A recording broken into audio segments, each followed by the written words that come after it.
due to all the misinformation that Dan keeps spewing, we're kicking him off of our podcast. That's Okay. what we do now. When you say things that are wrong, you're kicked off of You know what? wherever I don't you even want to the have a right conversation about it. I just want to be mad about it. Me too. So, Me too. Yeah. Yeah. So Yeah. Derek, Get him outta how here. dare you want to have a conversation? so I was gonna say about Derek something? left like 100-something episodes ago, or 200 episodes. Like, Yeah. because everything. Yeah. He did the Trump get him out of here to himself. Press start.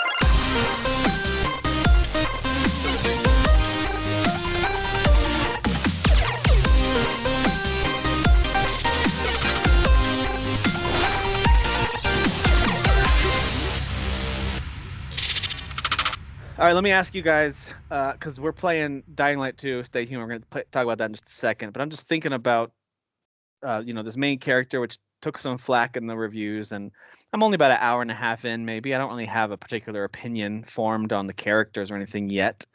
But I did start to wonder, it's a first-person game. You really don't see your character other than like the title screen and then on the menu when you're equipping stuff. So I understand why.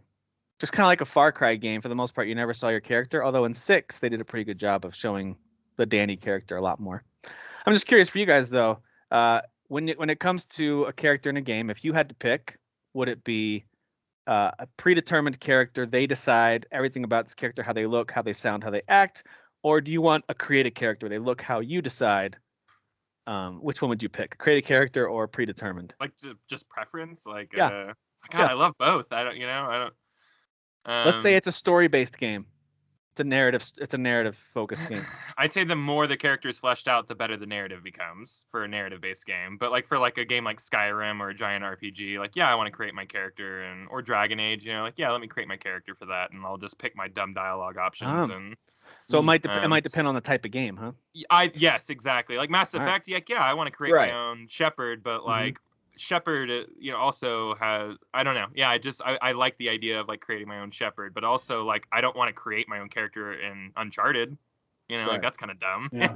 So it depends on how good the character is, how the voice acting is, how well that is. If you care enough to be like, oh well, like Uncharted with Nathan, it's like let him just be who he is, because that's just like Nolan North does an amazing job, so that fits. But like, but then and they already there's wrote him perfectly, so yeah, exactly. But The Witcher and Skyrim are kind of the same type of game. But like, I don't want to create my character in The Witcher. Like I like Geralt, So like, even it doesn't even go genre by genre. It's just it's title by title almost, Yeah. And even then, with whether it's Geralt or whether it's help me, from Red Dead Redemption 2. Arthur Morgan. Arthur. Same character, right? Same face design, same voice actor, really well fleshed out. Yet you get to do a ton of editing on that. So there's an element of customization. Which I guess that's Mass Effect's takes too. Like it's the same character that you're playing, but like you get to maybe put a mustache on. That's what I was going to add. I don't care to customize anybody I'm playing as if it's first person, because what's the point?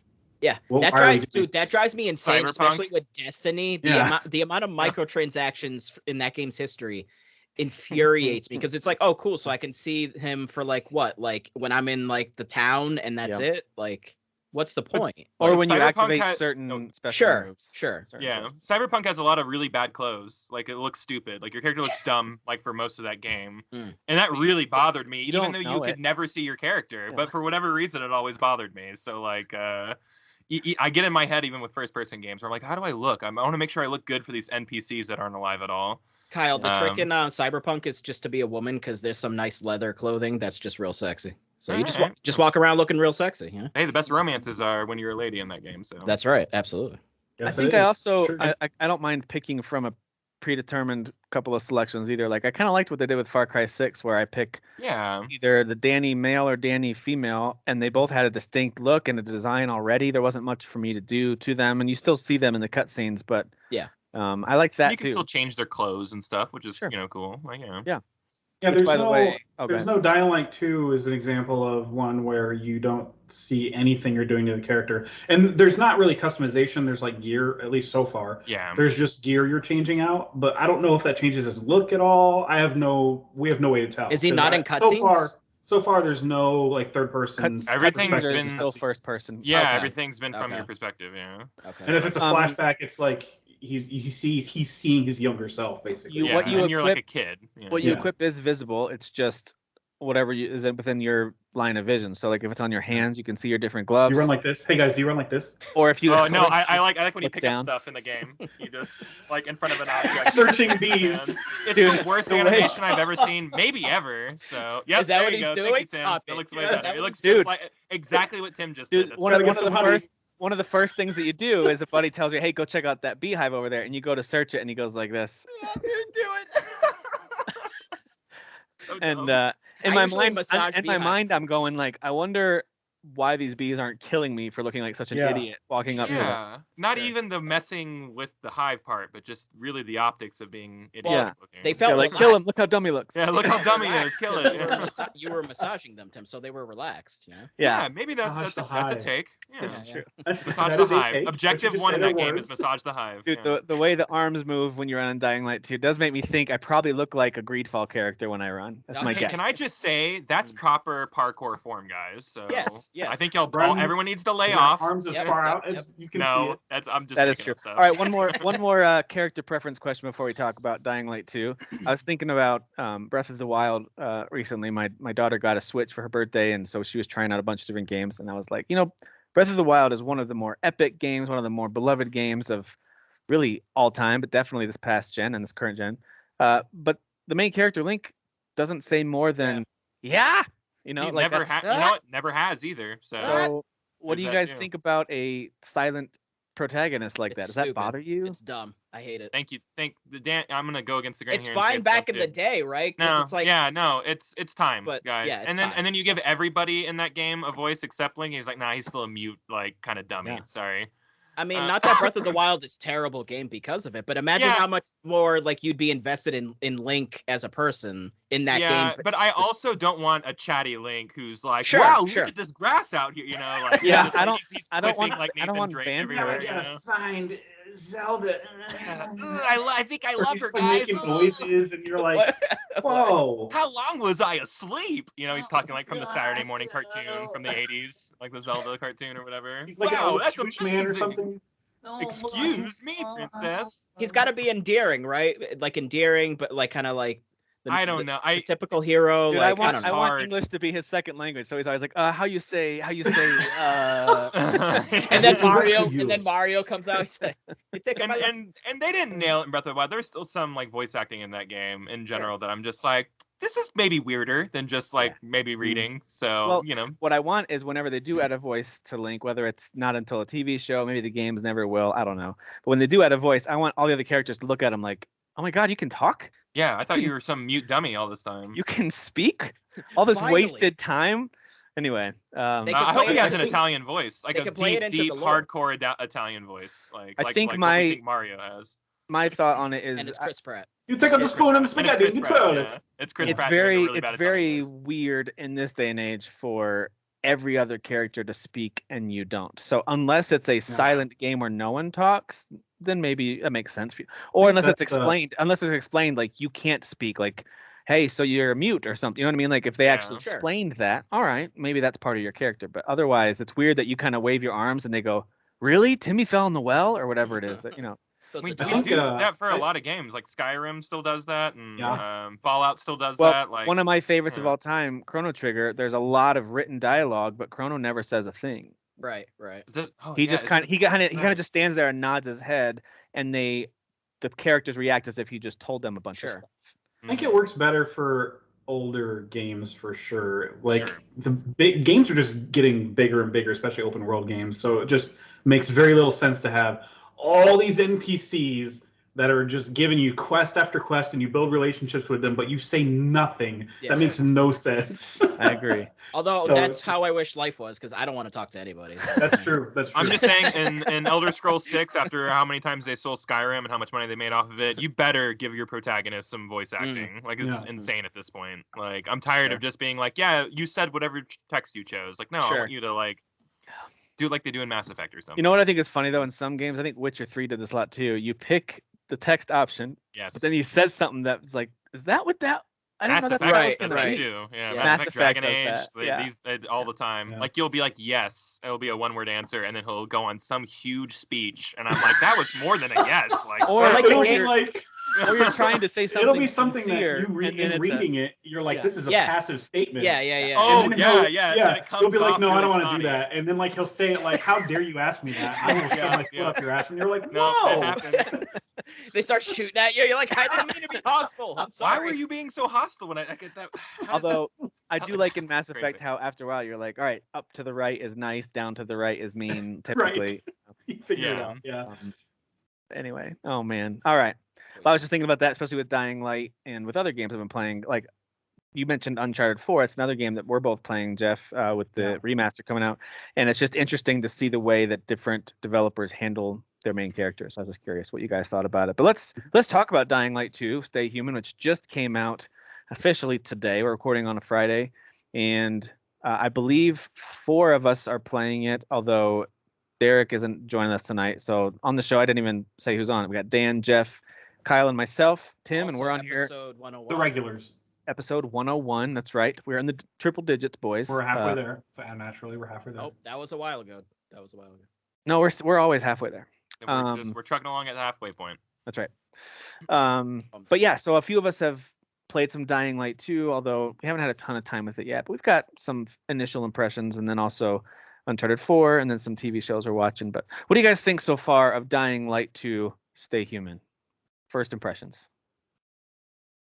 Is the light still dying? Is my main question. Is it? I like how we're just like, yeah, it's a game. It's just, I mean, is it? Okay, let me start with Kyle though, because Kyle, you were, I think, more hyped than, for example, Jeff. I wish I'd gotten more time with it because I'm still getting like a feel for it, because the game is very it's paced differently than a lot of like action games these days, or open world games. There's really long looting animations. There's you need to do a lot of looting because the game's very crafting. Could you heavy. demonstrate for our video viewers? I don't. My camera's not the best, but it kind of looks like this. Yeah.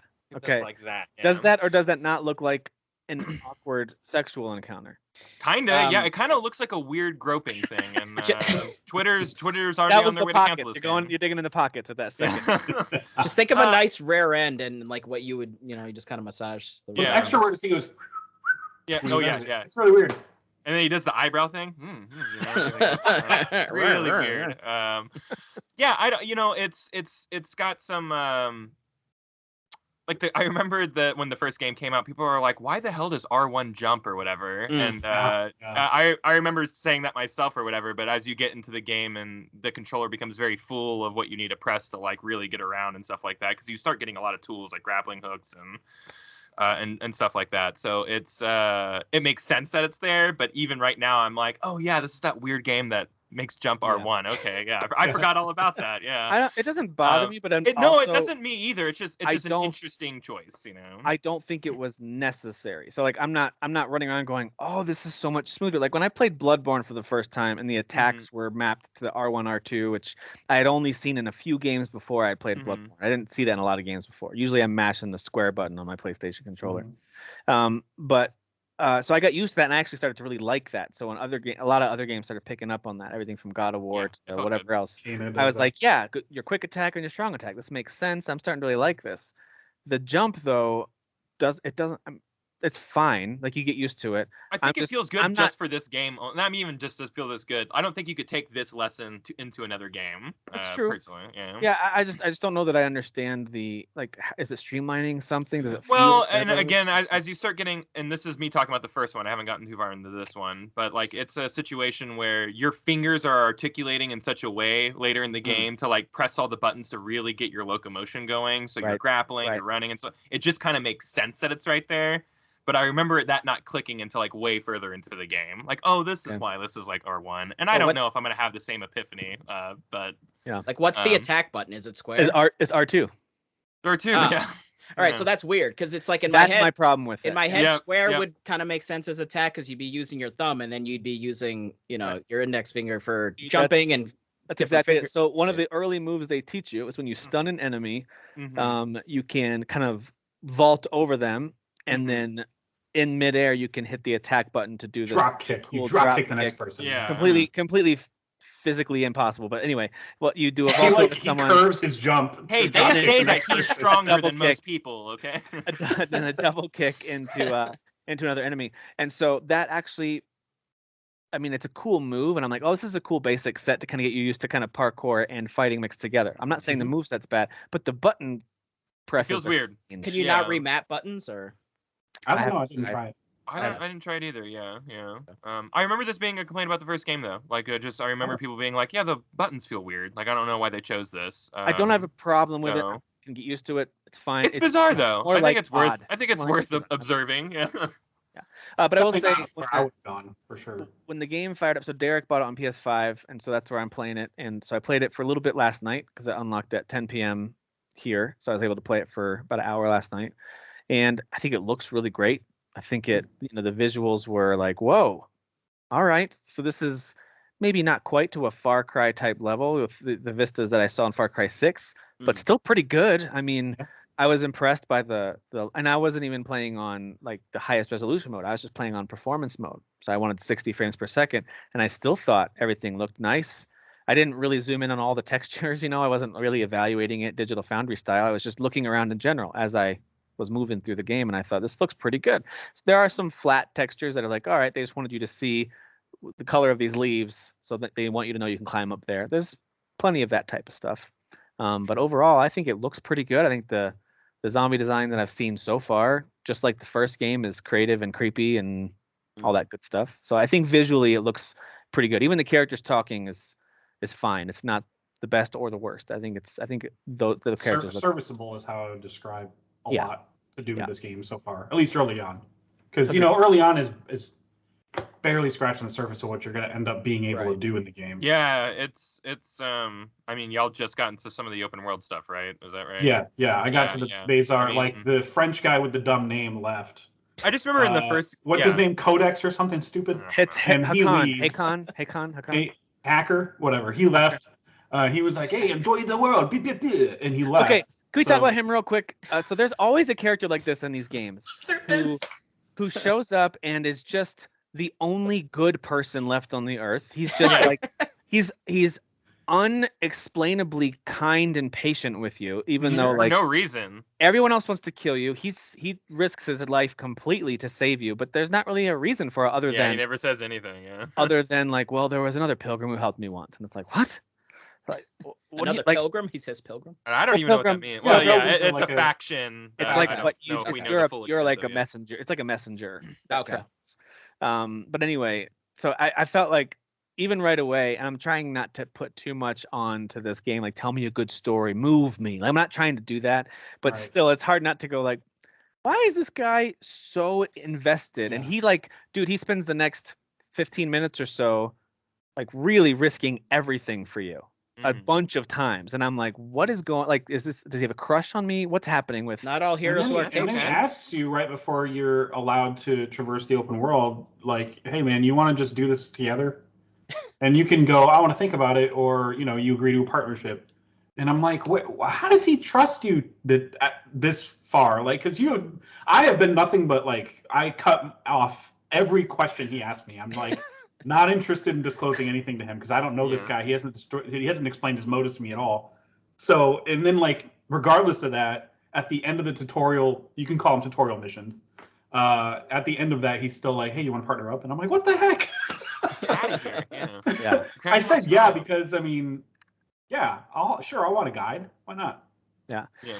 I will say this, and this is kind of a deep cut if you like kind of cheesy action movies. There was a movie that came out called District B13. It was a French movie. Have you guys seen I this? love that movie. I love it so much. So as soon as I saw this guy and heard his accent, I was like, oh, he sounds just like the French dude from District B13. So I looked it up. The guy with black hair? It is David Bell. He's a real life parkour martial artist guy. No way, David Bell is voicing. David Bell is that. That's awesome, dude.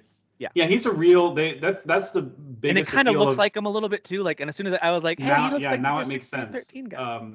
But that movie is famous for, at least in France, and for some people here, for me at least, it's famous for having a lot of its own stunts because David Bell is a real parkour performer, whatever you want to call it, artist. Yeah. So he happened to, I love that movie, act as well. That movie is so fun because of a lot of fun. The practical action moments. Like even the blonde guy who plays the cop, I think he's an actual martial artist.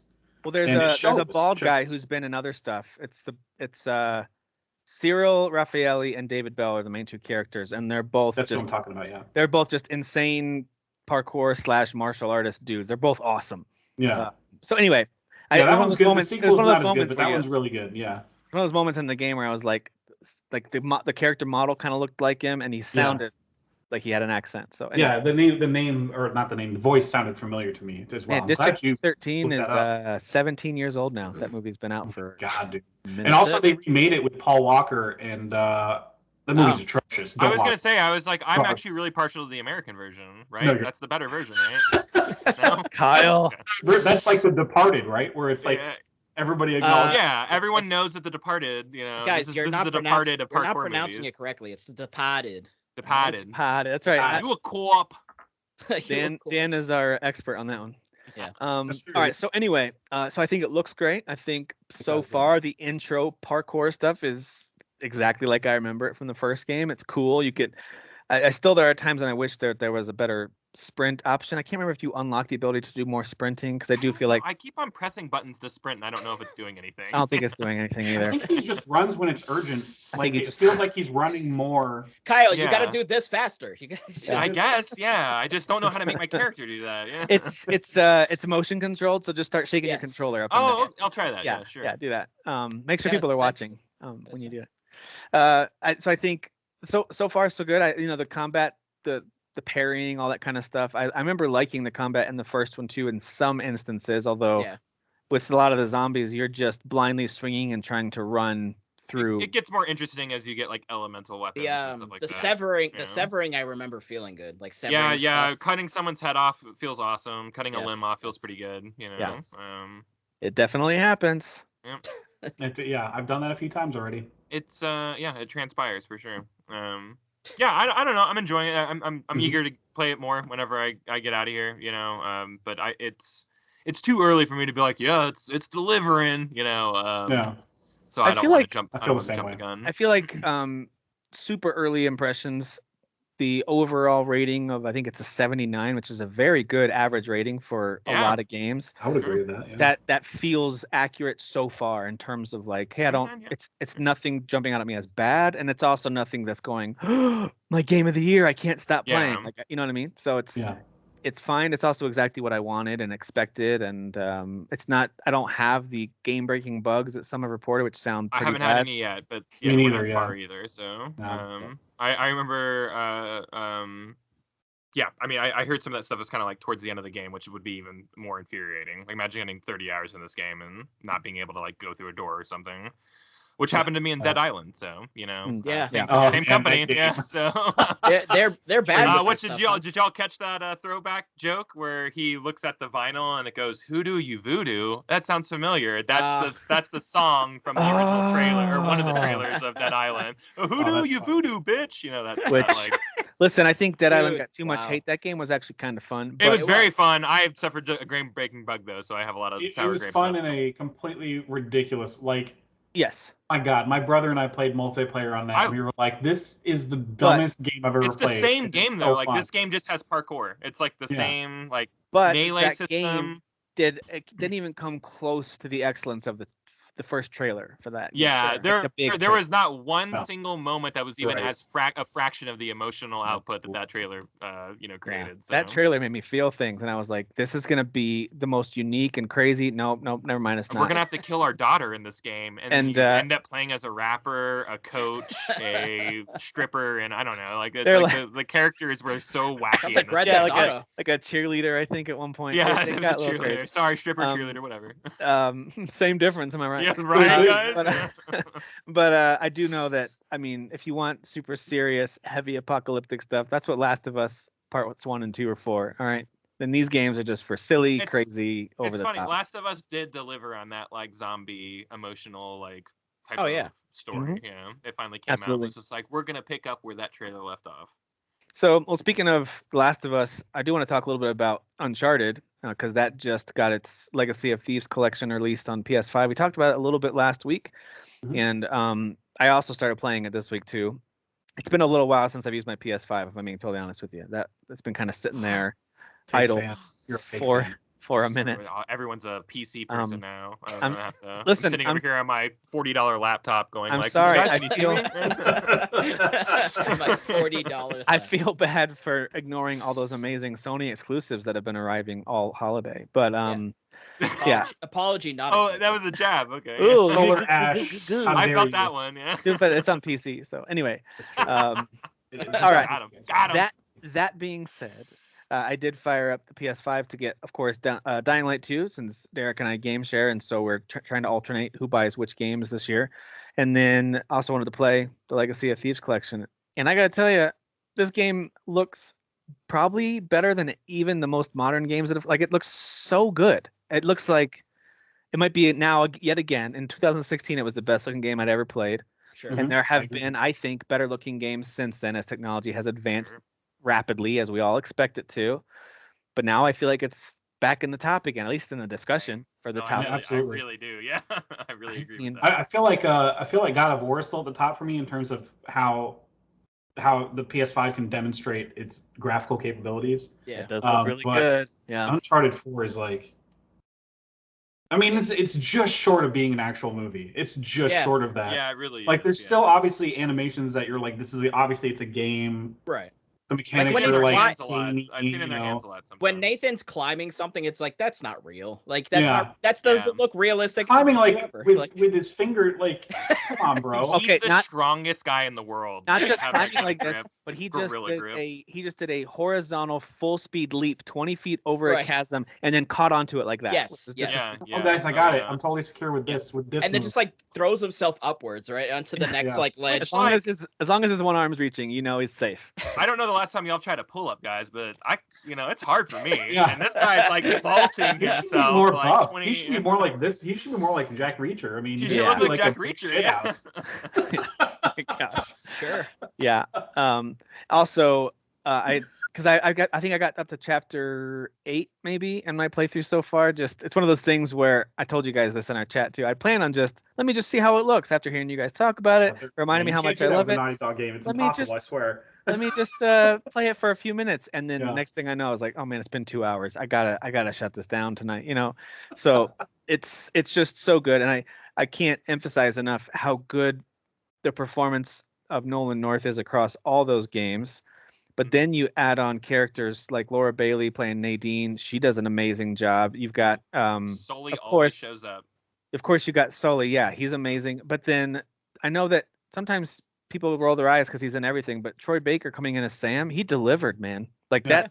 Troy Baker's in everything because he's the best in the biz, and people just need to get over it. Yeah, he's very good at what he does. He's very good. Why do you think he's in everything? Yeah. He's not cheap. He's like the highest paid. He's a chameleon. I mean, he can do the soft-spoken Joel, and then he can do the somewhat car salesman. Do I really trust him? Sam from Uncharted 4, and then he can do the Joker. Like he's all over the place, man. He's crazy in Death Stranding. Like he's so unique in that game. And then he does a Southern twang in Metal Gear Solid 5. So he's a Spider-Man villain in the DLC. Is he?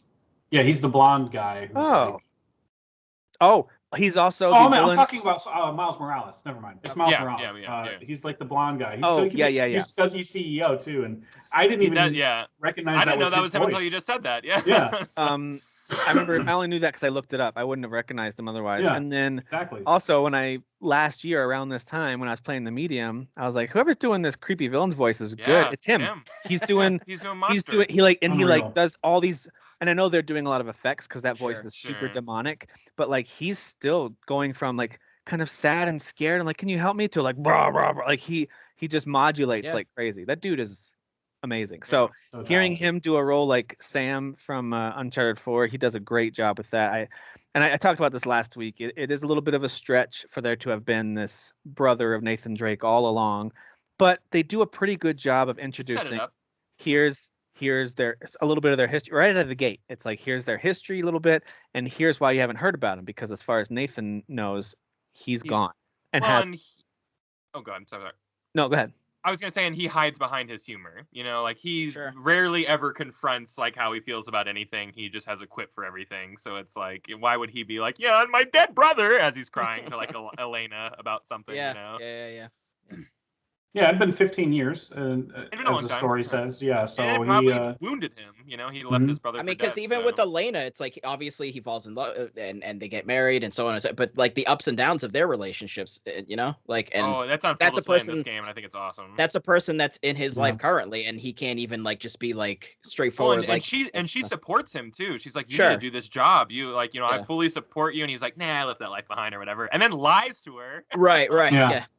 So it's just like, it's just he's because they promised I'm at the mission where Elena reunites with him, meets him in Madagascar before they go to. She's pissed. New Devon. Oh no, I'm disappointed in you speech. Oh my god, it's not even that. It's like what she doesn't say that hurts even more. In the it's what where he's like, hey man, we made a promise to each other to say goodbye to that life, and I guess I was just protecting myself because I didn't want to lose you. And she's like, we got a lot of ground to cover. And I'm like, oh my god, dude. She is brutal. Yeah. She is brutally disappointed in him. It's rough. It's heart-wrenching. Yeah. Also, we're skipping over the best part of that game, you guys. Gaston, this is for you. When you can come downstairs and play Crash Bandicoot on the original PlayStation. Yes. Yeah, that's definitely. I beat the first level for my first time ever in my entire life in that game. There you go. This playthrough. Like I've never beaten a single level in that game. Yeah, I still haven't beaten so that bad. level. Beat it on my first try, and I go, oh, okay. All right. I'm still not playing this game. Still trash. It's still trash. Trash Bandicoot. Trash Bandicoot. What a cool thing to add into the game, though. I thought it was cool. Honestly, even just showing the PS1 and then hearing the opening piece and having Nate get real impatient, and she's like, "Be patient. It's got to load." And he's like, "Load." Yeah, that's good. I like how she's like played a game, but he doesn't know what a video game is. Like, I guess, what is this? He's too busy looting. He's too busy stealing other people's stuff. Yeah. Video games are for nerds. We all know that. He's not a nerd. Nathan Drake isn't a nerd. That's another thing I love about the game is like they're not shying away from what these people do. Like the first 3 games are very much adventure games, and you're just kind of along for the ride. But this one's actually analyzing what they're doing. Yeah. Like we're stealing from the dead. This is wrong. Yeah. No, but there's a lot of talking. They keep saying him and Sam keep saying pirates will be pirates and stuff, and they're kind of like applying the parallels of Avery's treasure and his story with his several other captains. They keep applying like the parallels of that to their way of life, basically, and why they left it behind to begin with. So I've always found that to be the most interesting part of the game. It's like more of a character study than less of a let's just pew pew and rob some graves. Or whatever. I'm telling you, I think it's one of the greatest games of all time. I think it's so outstanding. I think it's so narratively perfect. And I think like in terms of like, well, we have to end something somewhere. And I know they're talking about like never say never with sequels or whatever. This is a perfect ending to a series and to a good way to say goodbye to characters. And like, if I never see these characters again, like I'm totally fulfilled in their arc. Dude, and they even plugged in an epilogue, right? Daughter. So it's like, if that's the most definitive ending I've ever seen in my life. It's one of those things where if they continued the Uncharted franchise and even had a totally different set of characters, I don't even care if they are related. Like, I'm happy. Chloe, I don't care. I'm happy. No, I was gonna say like if it's Sam or not even someone related, like you're saying, like just a new person, like kind of in this world of thieves. I'm happy with the Nathan Drake story, like everything I learned about him and his character, and I'm good with that. And if you want to have a cameo of him or Sully maybe you have to go to him to be like, hey Nathan, can you look at this map? Yeah. And he's like, I'm really good at this, but I can't join you. Yeah, like he has some kind of item, like they find something that's connected to something he has, and then I'd be cool with that kind of thing. But I don't know if they will. But it's not called Nathan Drake. That's the beauty of having a game that's called something like Uncharted. Is you can. Yeah. Anyway, we'll see what they do. Yeah. I do hope they make more because I really, really love this series. Like now that I'm playing through this, I'm totally gonna finish this playthrough again. I love it. And I'm with you. I'm on chapter 18 for crying out loud. I can't stop. I can't. I'm gonna keep playing it as well. And I think this just proves that Neil Druckmann has a lot of like range in terms of his like writing abilities because he can write something really fun and like not that every part of this game is uplifting, but it's a fun adventure game, Right. you know, that has some kind of heavier character pieces, but it's like the polar opposite of something like Last of Us, which is like, well, I'm gonna make you feel like you're the worst person ever for 20 hours. Because you're kind of recklessly and jokingly killing people in this game without a thought, and in Last of Us 2, every kill feels exactly like but like so that first sequence in not first sequence, sorry, but one of the first sequences where you can stealth or kill as you're escaping from the auction or whatever, and so the first time I was like, ooh, let me see if I can stealth my way out of here. It's so difficult. It's so much easier just to kill everyone. It's so much more fun too. Like Nathan Drake is like a mass murderer, right? Like he has like a 1,600 person body count by the end of every game. But then at the end, he'll make some joke about it's been a rough day at the office. Yeah. Like how you would have so much trauma. I don't care how many jokes you're hiding behind. You would have so like that. Like, you have the most expensive therapist ever, and it's still not working. He's probably actually killed more people than in Last of Us than killed more people than COVID. Am I right, guys? Let's talk about that now. Yeah. I would love it if there would be a scene where Sam's like, yeah, but you haven't like killed anyone, right? And Nathan's like, yeah, you've been gone for a while, bud.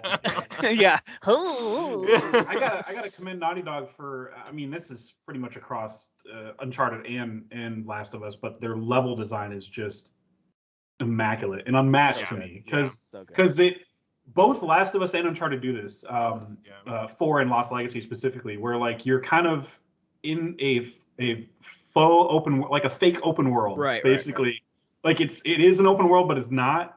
And like they leave little clues to tell you where to go, and it's like contextual clues that are in the environment. They're not so much clues that are like, unless you're dumb and the game gives you hints. When you don't have a mini map either, so like there's no map, so you kind of have to figure out like the different color, like a pillar's a different color or something, or there's a symbol or there's a statue, and you got to go to it. Like it's just, I don't know, subliminal things in there that they tell you where to go to guide you, and I think that's just freaking brilliant. Which makes sense with the lore too, of like these ancient like buildings and stuff, and like they're hiding things, but they're leaving kind of clues to for themselves also to kind of be aware where things are. There's no Life is Strange moment where you're like, oh, I'm not ready to leave yet. No, I can't go that way. I should really talk to I should really talk to the team first, or whatever. When you're at a door that you shouldn't be at, there's none of those moments, you kind of know where to go. It's so freaking incredible how they do it. This is like one of the only games where the puzzles don't make me feel like an idiot. Yeah. Like usually I can figure them out, and if I don't, like I'll just watch a YouTube video. But like in most games, like even like Resident Evil games, I'm like, okay, I guess I'm pausing and going to YouTube because I'm dumb. I get so mad when I have to do that. But but in this game, I'm like, the thing goes here, and like I move this here, and the light needs to reflect here. Like it's pretty. It's pretty, but Drake would be good at that. You know what I mean? It makes sense that they're like easy, because I know that's like kind of a common like thing about this game where it's like, well, the puzzles aren't very hard. I'm like, I know it's a positive. Like I don't want to stop here for like 30 minutes. The combat isn't particularly difficult, but why would you want that in a game like this? This is an adventure game through and through. It's not going to be a good shooter, or not necessarily not good, but it's not going to be like the shooting, my God. It's just it's almost like it's about the ride, Yeah, it's true. People act like it's supposed to be like it should be like a Call of Duty, like that kind of like accuracy and like visceralness. It's like, no, this is a game where you're jumping at 90 miles per hour from one Jeep to another. I'm not looking for a lot of accuracy and gravity. And right at the beginning, there's a boat sequence at the beginning where you 100% would be dead. 100% dead. Oh, like 10 times over. Yes. Yeah. And like I like how like the engine gets shot up, and Sam's like, I can fix this, and I'm like, okay, whatever, sure, cover me. Yeah, cover me. I'm just gonna keep on cranking it for a bit. I'm like, that's not how engines work. Like, you got it. I've got perfect. He's just doing this to the engine. Yeah, he's doing this to the engine. And it comes full circle. Well done. There we go. Everybody. This is one of those things. I'm glad I'm playing it and just kind of rediscovering how much I freaking love this franchise, and because the movie's about to come out, and I'm afraid how disappointing it's likely to be. And if it's not, I would love to be wrong, but how disappointing it's likely to be, I can just be reminded you're not going to be wrong. It doesn't matter. Yeah, I know. It doesn't matter, because the games are so good, and I'll just replay 4 again, because that's better than most movies. Let's be honest. I bet at best, I bet the cargo plane scene is going to be fun. We're all going to walk out and be like, that scene was okay. You know what? That positivity is a little toxic for me right now. It's a little toxic pee for you. You're leaning too much towards you're giving us is a little too toxic. Well, listen. Speaking of, we already mentioned this show. Speaking of stuff to watch, I want to hear a little bit about Reacher. I see him in your background there, Jeff. Tell me about this not Tom Cruise telling of the story. As you can see, this guy is not Tom Cruise. He is not 5'1" and wearing whatever you call those things that make you taller. Platform shoes, whatever. So yeah, this I don't know. I remember when a trailer dropped, I was like, oh, God, they're really doing like a reboot of like Reacher or something. Yeah. I watched the trailer, and I was like, oh, this is Jack Reacher. Like this is this is not the Tom Cruise Jack Reacher. So you've read the books, right? No, I am very familiar with them. Like very familiar with what the source material is, and gosh, I just don't read. I'm too dumb. That's what it is. It's a problem. It's definitely not a timing thing. It's just I'm just dumb. I read it upside down. I don't know what. No, reading's dumb. This is why we have voice acting. We don't have to read. Reading is dumb. Just put it in a movie, guys. God, who has time for that? Well, it's been 12 weeks reading the first Jack Reacher. God. Yeah. Okay, great nerds. for you. Yeah. So yeah, I know that the books have Jack Reacher as like this guy who's just going from town to town and doing good things, basically. Like he stumbles upon a conspiracy. Soldier to ever live, or whatever. Right? Basically, like he's special the ops. Greatest detective, but like military police, like also like where he like investigated stuff for years and had like 100% success ratio of like all of his cases. And he's a super guy, like he's a super cop or whatever. And the show actually explains like the moral. I think it explains better than any of the movies have his moral obligation to like help out whenever people are in trouble that can't help themselves. But the movies are more like, look at this guy be a badass, you know, and the show is that too. The show is very much that too. Yeah. Very much that. That's what you're signing up for. But the movies are kind of like.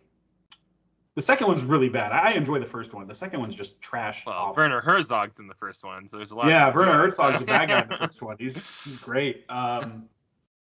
Or no, he's not. He's his friend. I can't remember.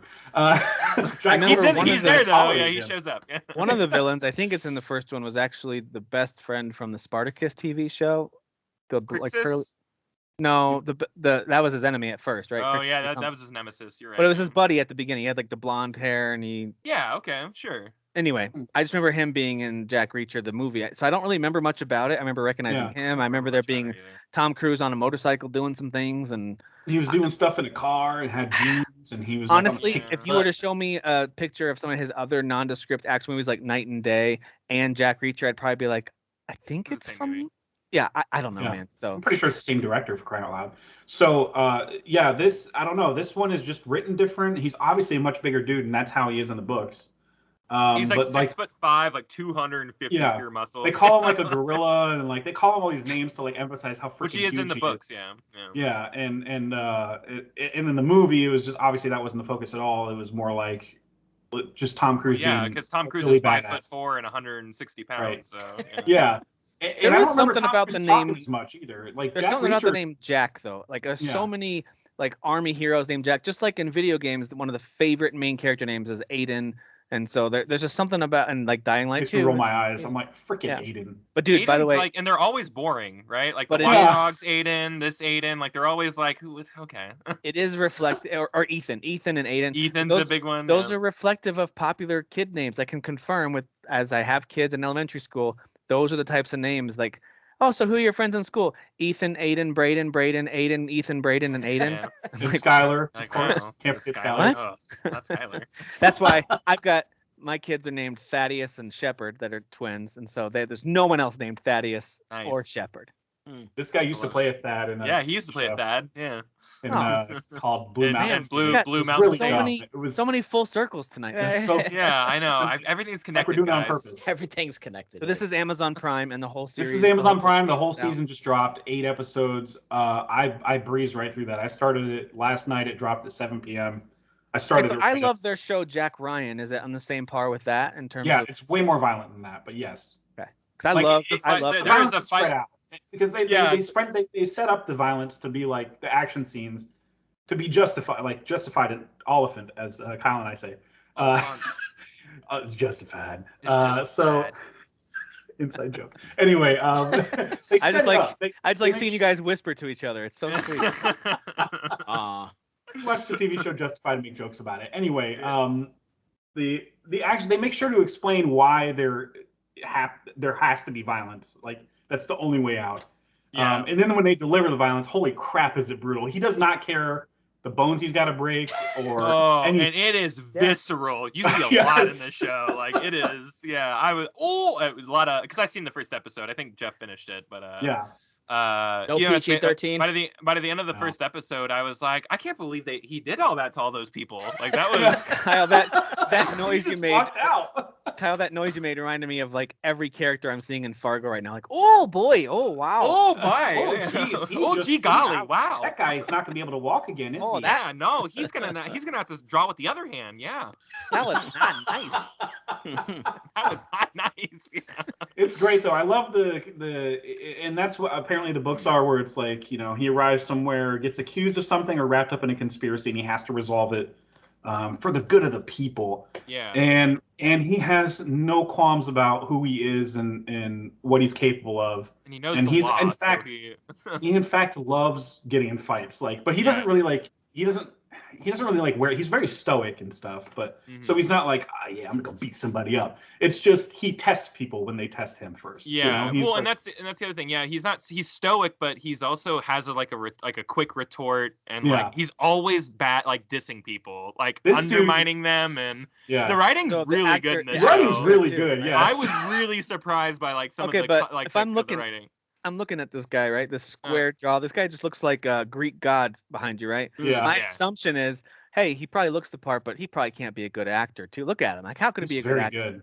He has a lot of range, because again, like Thad, like he was like a dude bro, and this is in the Blue Mountain State show that he like got his start in. Yeah. He plays the exact opposite character. He's like some douchebag, like frat boy, a quarterback star or whatever of the football team, and like screams high pitched, like just a really bombastic, really ridiculous character. And this is literally the opposite of all that. So it's like, and he was in Hunger Games too, right? Am I wrong about that? Like, I can't remember. He's shown up in a few things. I think he is one of like the returning. He's one of the.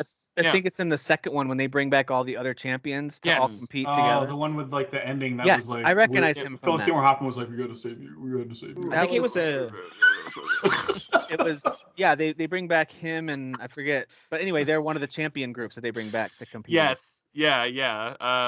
So yeah, he's got real action chops, and I think if this show is as good, because I like the first episode a lot, but if it's as good as Jeff says it is all the way through, like this guy's gonna have a launching pad in a real like action career, like if that's what he wants to do. Yeah, he's built like Chris Hemsworth, like he is, not to go gay on this, but that guy is muscular. Well, I mean, it's you know crazy. What?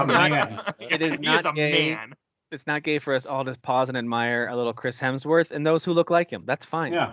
That's fine. And I feel like this will get the Jack Ryan treatment. This will keep going. This series will. I mean, they have so many books to adapt. 12 or 13 books. Yeah, the writer has not stopped. He released one like and they're last all year, the same thing. You're just like Jeff said it earlier. Like you're just there to watch him beat up people or read him beat up people. But it's like about the journey, and it's not so much that there's going to be a twist. There are some reveals in the story that you're like, well, of course that happened, and it's not trying to make you second guess who might be behind some evil plot.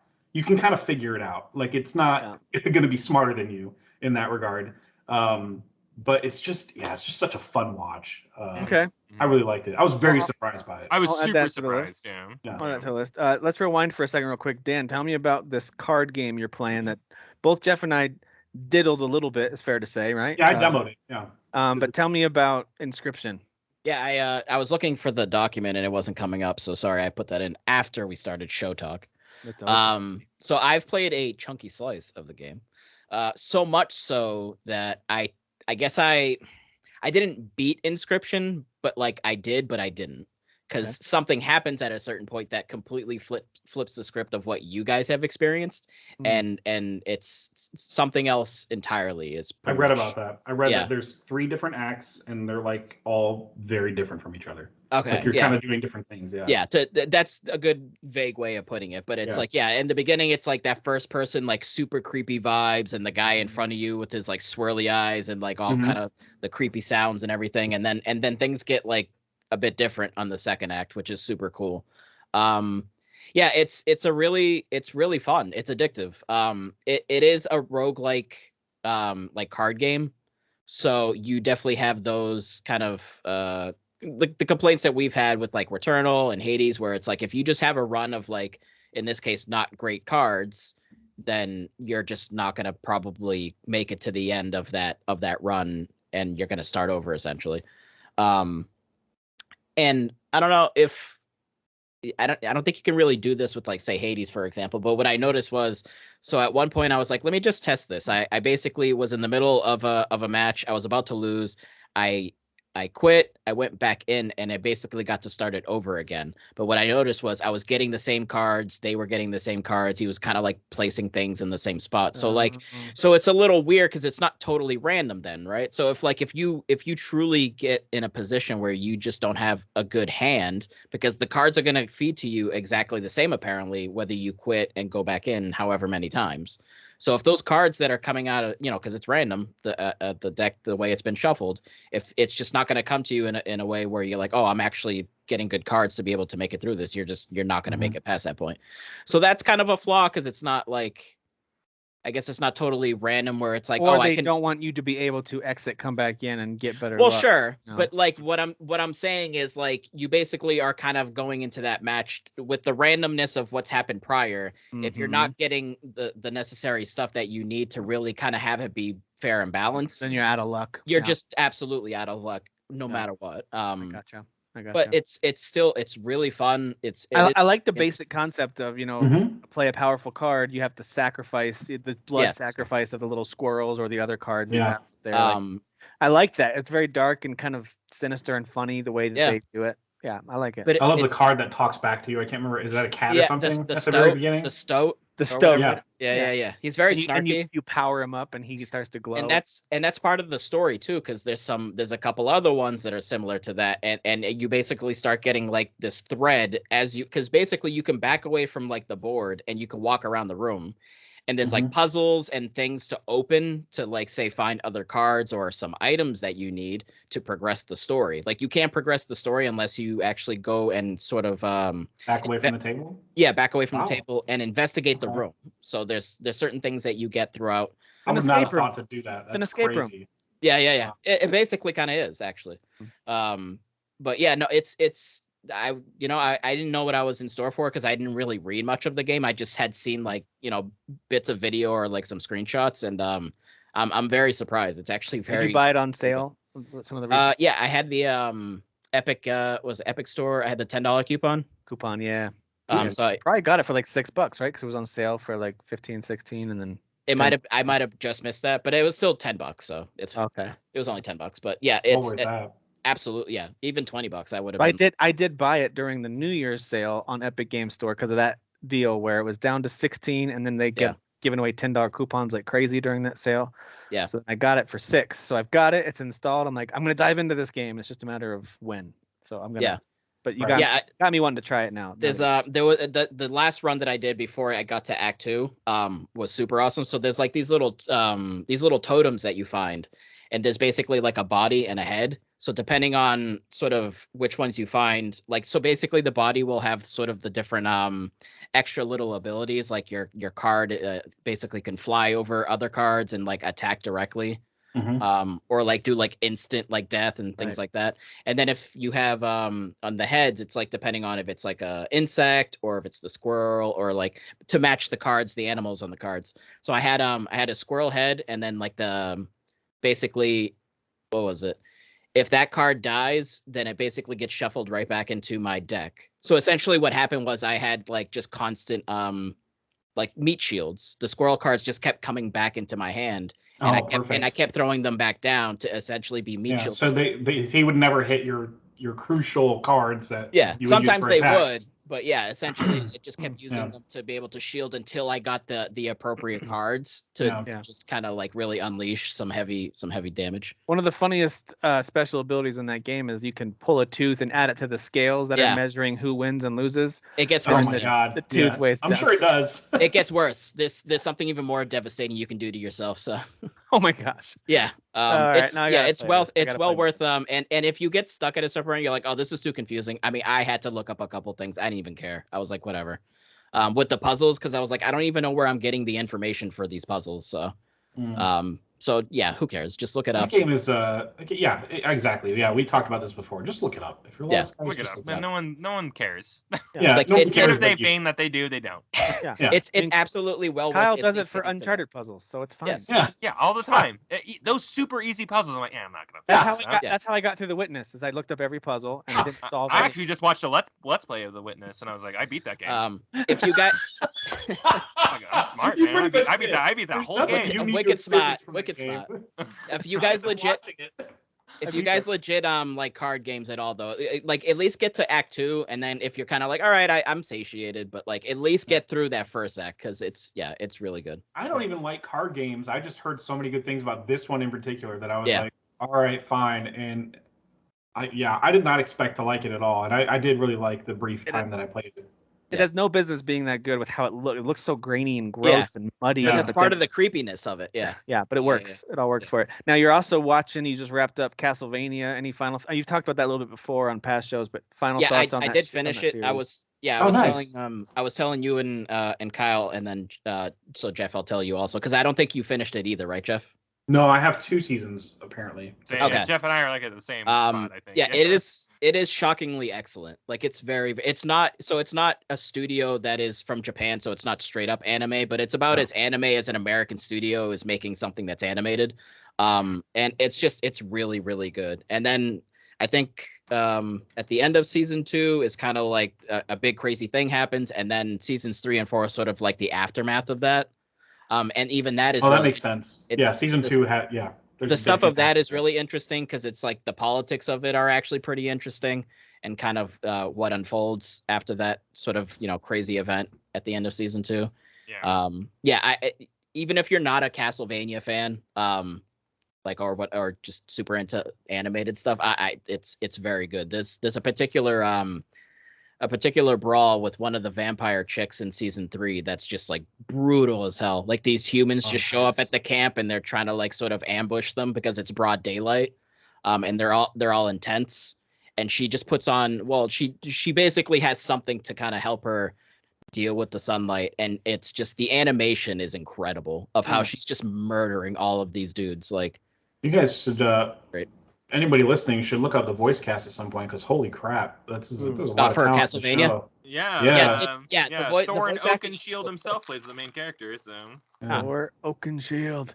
Yeah, well there you go. I do want to mention that this producer, the guy who like was the showrunner and he executive produced it, I know he signed a deal with Netflix to do several more video game animated like shows I think he said he was going to do Devil May Cry as well. Okay. Well, I was trying to vein as Castlevania.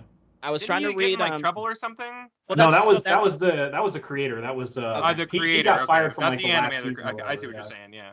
Yeah, because the season. So basically, the way the whole thing ends, I'm like, oh, okay. It seems like they can maybe kind of do something here. And apparently, that guy got in trouble, but like he did. But they are going to spin it off and continue. Yeah, there's going to be a spin-off. Yes, exactly. But less of a spin-off and more of a sequel series. Yeah, exactly. And Castlevania is all about dynasties, so it's like we may be jumping ahead and seeing a different Belmont. Yeah. Oh, exactly. Whoops! Never mind. That guy's not going to do the Devil May Cry anymore. He's suing Netflix for excluding him from the spinoff. Yeah, that's what I. Yeah, that's what I heard. So. Is there? Have you guys ever watched the Hades animated series? Is that any good? No. Hades animated. Wasn't there a Hades one? Am I misremembering? I don't think so. Like for you know what? I'm thinking. No, there was just the Zeus Blood of the Gods one. That's what I'm thinking. Oh, okay. Okay. I'm not familiar with that Netflix. It was another violent animated one on Netflix called Blood of the Gods. They got a lot out there, and like I would say the percentage of them that are actually really great is small. They have a lot of homemade anime and like it's called anime, but like American. It's called Blood of Zeus. That's what it's called. Okay. But and not a lot of them. Like it's Arcane and Castlevania are like the best things that they have in that genre. So, Arcane. The Witcher anime thing was really good. Yeah. That was like a movie or something, right? Yeah. Not a series, but a movie. Yeah. I gotta check this one out. This one's got reviewed really well. Blood of Zeus. It's one of those ones that's been on my queue for a while. I need to watch that. I need to watch Castlevania. I need to get my violent cartoons on. It's so violent. So violent. Well, I'm watching something else that's pretty violent, but it's not animated. And boy, is it funny! I'm watching the Fargo TV series. It is super. It is super violent to the point that I was just like, I didn't expect it. Like I knew that it would be lots of like kind of charming dark humor because I vaguely remember the movie. It's been so long since I've seen it, but I remember big components of it. And so I started watching the show, and it had a lot of that. And then towards the end of episode 1, it's like, oh my gosh, what is happening? Oh my gosh, oh my god, this is dear. not good. This is unpleasant. This is not good. That man is mean. Do you at least remember from the movie the money being buried in the snow? I didn't even remember that, but now it makes sense. Come almost down to season 1. So that's the tie-in from that's the tie-in. So I wanted to ask because I'm familiar. People have always said, "Oh, the movie," and then like they started a show. I'm like, so what is the correlation between the two? Like, they just said lightly different characters. Yeah, it's completely like tangential connections. So what is Fargo though? You could think of it. It's a town in North Dakota. Oh, okay. You could think of it as because from what I've heard, at least of the 4 seasons, each of the 4 seasons of the show are a separate story that have some elements that intertwine, some more than others. And the movie is also its own story. So it's almost like 5 stories, and they're just all in the same universe, in the same area. Although the movie was set, in the 80s, and it released in the 90s, and of course and all the shows take place like all across time, all over the place. Didn't that win? Some don't even take place in Fargo. Like they just kind of mention Fargo and like. Well, so the season 1 is in Minnesota. Completely, they mention Fargo. Minnesota, right? Yeah. So a lot of seasons are like that. These real towns like Bemidji, and I looked it up, and Bemidji is a real town in season 4 takes place in like Kansas. So it takes place in Kansas. Very almost nearly unrelated. Yeah. I don't even know why they call it Fargo. Yeah, to be honest. but there's a connection, but it doesn't reveal itself right away. The cast is incredible. The writing is amazing. I think it's even knowing that this season is going to be its own encapsulated story that's going to have a conclusion. There's something comforting about that. Then I can go to season 2 and get into that. Like I kind of like that. I don't necessarily need every show I watch to have this incredible arc from episode 1 to episode 100. Sometimes it's nice when it's like this encapsulated story, and then we're going to reference it. Perhaps there'll be some tie-ins, but it's a new story for the next season. I think that's cool. They get a huge people really for their cast every season. Like Ewan McGregor is like season 3's like star. Like it's he plays 2 characters. He plays twins. Like it's it's so out of this world. Martin Freeman, like hot off of The Hobbit and hot off of like all the success that he was seeing. Like, he is an absolute beast in his performance. Such a joy in this show. Yeah, Billy Bob Thornton. Like, I mean, they're not just getting like, I know that guy. You're like, oh my god, like I can't believe he's in this. Like, I mean, Colin Hanks once again playing Colin Hanks, but he's good at that. And so I like Colin Hanks. Oh man, his character is so great too. I love his art. Yeah. Timothy Olyphant plays a marshal in season 4. Not totally in his wheelhouse. Is it justified? Playing a marshal. He plays a marshal in literally everything. Is it justified, Kyle? He's just a cop. I was thinking more the marshal in Cobb Vanth from Star Wars. Star Wars, right? Whatever. But yes, Justified and Deadwood. The season 2 is actually about. It's like a prequel series to season 1 because it's Patrick Wilson plays Colin Hanks' wife's dad, a younger version of Colin Hanks' wife's. Because he used to be sheriff, and he talks about back when I was sheriff or whatever. So it like kind of flashes back to what he was doing then, and I think Jesse Plemons is in that season. Kirsten Dunst. That's awesome. That's a good season. Yeah, so Jesse it's Plemons really good. And Kirsten Dunst being real life like. That's where they met. Yeah, they met on Fargo. Yeah, they have a lot of chemistry in that show, and it's like, no wonder those kids got married. Yeah. So my wife and I have been trying to pick and choose what services we subscribe to. So we just wrapped up a couple subscriptions, and now we just dove into Hulu. It's been a while since we've had Hulu, so that includes all these amazing FX shows that aren't on a lot of other. Since Disney acquired Fox, Yeah, so you got all, and that included. I already watched Mr. Impossible, that whole series. It's only 20-something episodes total. I loved that, and now I'm on to Fargo, and I'm now understanding why it got all the awards and accolades, and so I've got a bunch of other ones in the queue. I'm excited to get to those. Actually, Tim, did you ever finish Mr. Robot? No, I finished up the 3rd season. How did you not go back to it? The 3rd season's a hell of a cliffhanger too. I don't know how you finished that and didn't go back. I don't know. The 3rd season is excellent. Oh my god. It is. Yeah. I have nothing negative to say about that show. Right? I just started watching other stuff. I get it. Yeah. It was one of those things where I made the mistake of trying to kind of shotgun 2 different shows. Sure. And I was into Mr. Robot, and then it's not like the show didn't interest me. It's just something, I forget what it was at the time, just kind of took off and went. Happens with me with video games. Well, sometimes like Mr. Robot's a pretty complex show that kind of like takes like 100,000% of your observation skills. Yeah, your brain space like, better be maybe like it's easier to watch a different show that you get wrapped up into because like that's the mind space that you're in. I find myself in that place all the time. Seasons 3 and 4 of Mr. Robot really make up for the slowness of season 2. It's just and there's just some stuff. There's some revelations in 4 that are like, whoa. I think I've never finished that show either, so it's one I want to get back to watching. Without spoiling any of it, because there's some pretty cool stuff when you first watch it in season 1. I won't spoil anything for those of you listening who haven't watched it. I do recommend it. But the main core element of who the main character is, I'm not saying it's not interesting, but it's kind of exhausting to watch. I gotta be honest, like as a viewer, I start to kind of get like, okay, I don't know. There's a very specific reason, which is one of the revelations that I'm mentioning that's like shocking, and you're like, oh god, I want to give this kid. You want to give him a hug. You want to just like hold him and like not let go and be like, dude, it's gonna be okay. Like, listen, I get it. I'm not saying I don't. Rami Malek is a good-looking guy. I'm not saying he's a good-looking guy. He's not Chris Hemsworth, all right? All right. You guys are just about muscles. I got a crush, huh? You guys are just going on here. That's the second time I mentioned that guy. He's no Chris. Yeah. He sounded like Eric right now. That's a little goofy looking. Let's be real. I wasn't trying to imply that there's no. Right. Thanks, Jeff. I wasn't trying to imply that you don't feel empathy for him. Of course. Empathy for him.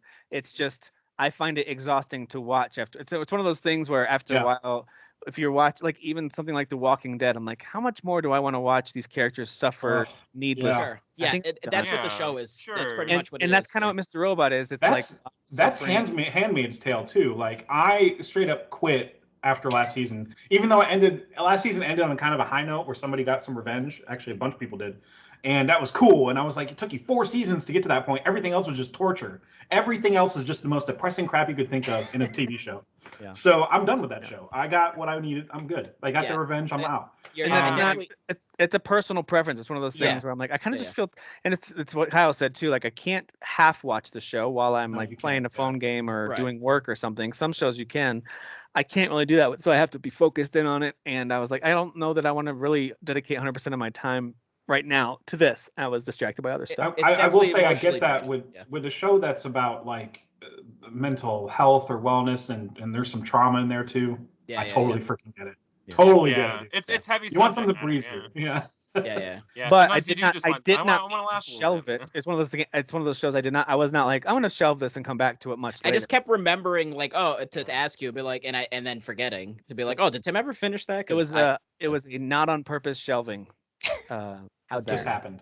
Unintentional shelving. I will tell you that a really breezy watch, 6 episodes that just dropped on Netflix is Murderville. Have you guys heard about this show? It sounds breezy. So it's going to be my evening. If I don't want to play Dying Light. I am 100% going to rewatch these episodes. It's so freaking funny. Will Arnett and I think whoever else is in the show, whoever else is in the show with him, that's Conan in the core cast. They all have like a script as to what each murder case is going to be each episode. They have a special guest come in as like Will Arnett's detective partner. And but isn't the whole crux is that it's off script? Like it's usually a celebrity, and the celebrity that comes in has no clue what's going to happen. They just have to play along. And Kumail Nanjiani's episode is just some of the funniest improvisation. Like, he just plays along so beautifully. He's so sharp, man. Him and Conan O'Brien episode's hilarious. Yeah, because it's just funnier when the actors go along with it and they're straight faced with it, and it's so genius how stupid it is. It's like middle edition shorts a little bit. That sounds like a how genius and it's stupidity. Yeah. Are they like 30-minute episodes? Yeah, they're really short. All right. The Ken Jeong one was. That dude cannot. How did he get through a single scene in Community? Because he laughs at everything. Does he? Does he break the entire episode? I know, because Community is so like just kind of like, hey guys, just be funny in this scene or whatever. Like, maybe I had to shoot it 10 times. It's like a comedy about solving crimes, and he's just cackling the whole time. Yeah, he's just cackling the whole time because some of the funny clues in its own right. Stupid. They're so dumb. And they don't have like bit actors playing questionable witnesses or whatever, or people that are possible what do you call them, suspects.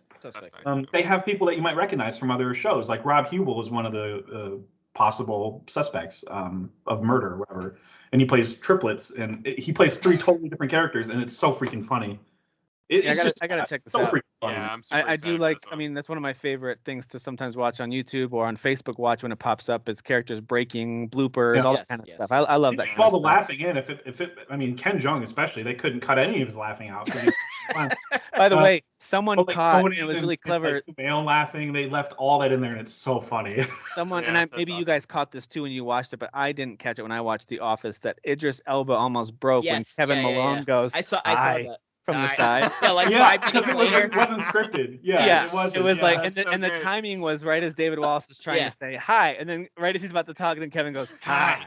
And you can see it just look to the side and start to crack with the one where John Krasinski pops Dwight's yoga ball.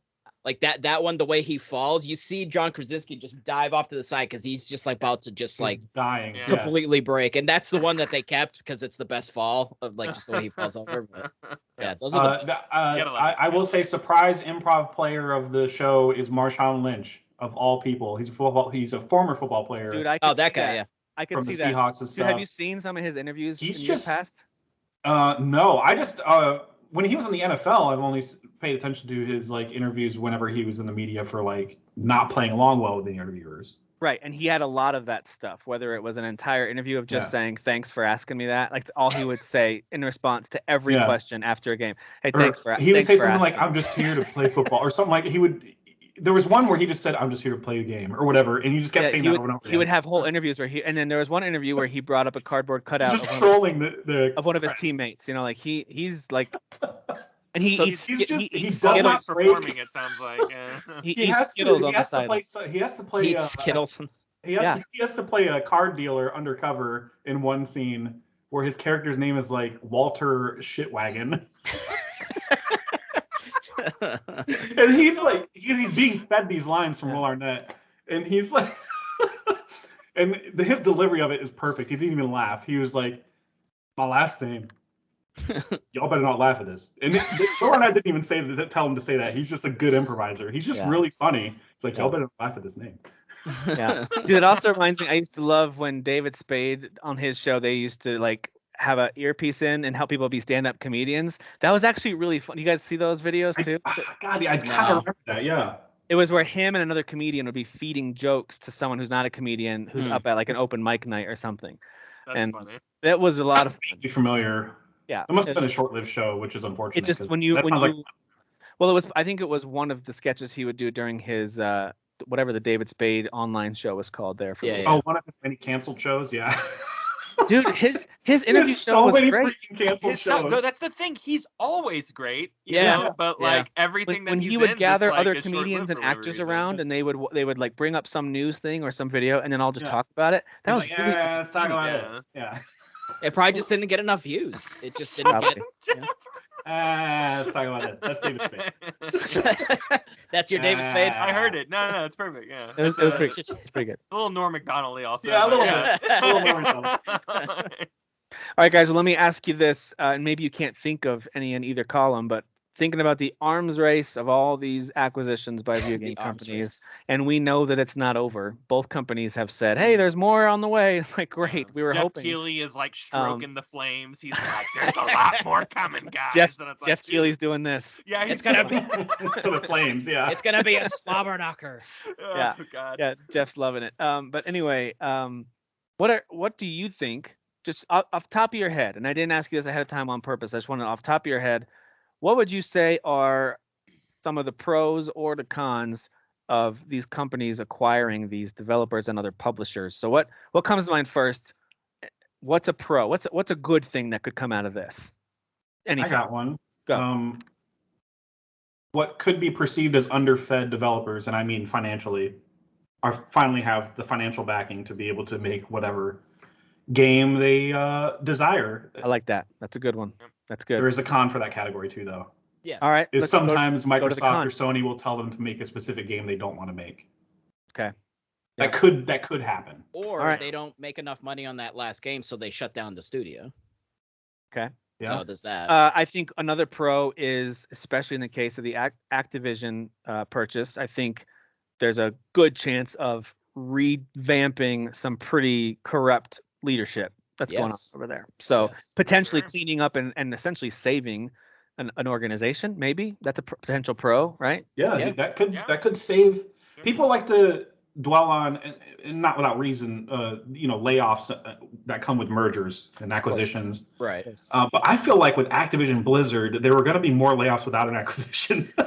They do it. They do it almost every year, right? Yeah, I'm sure they do. But like, I feel like because of it being a sinking ship already, I feel like it was just doomed to have so many people without a job eventually.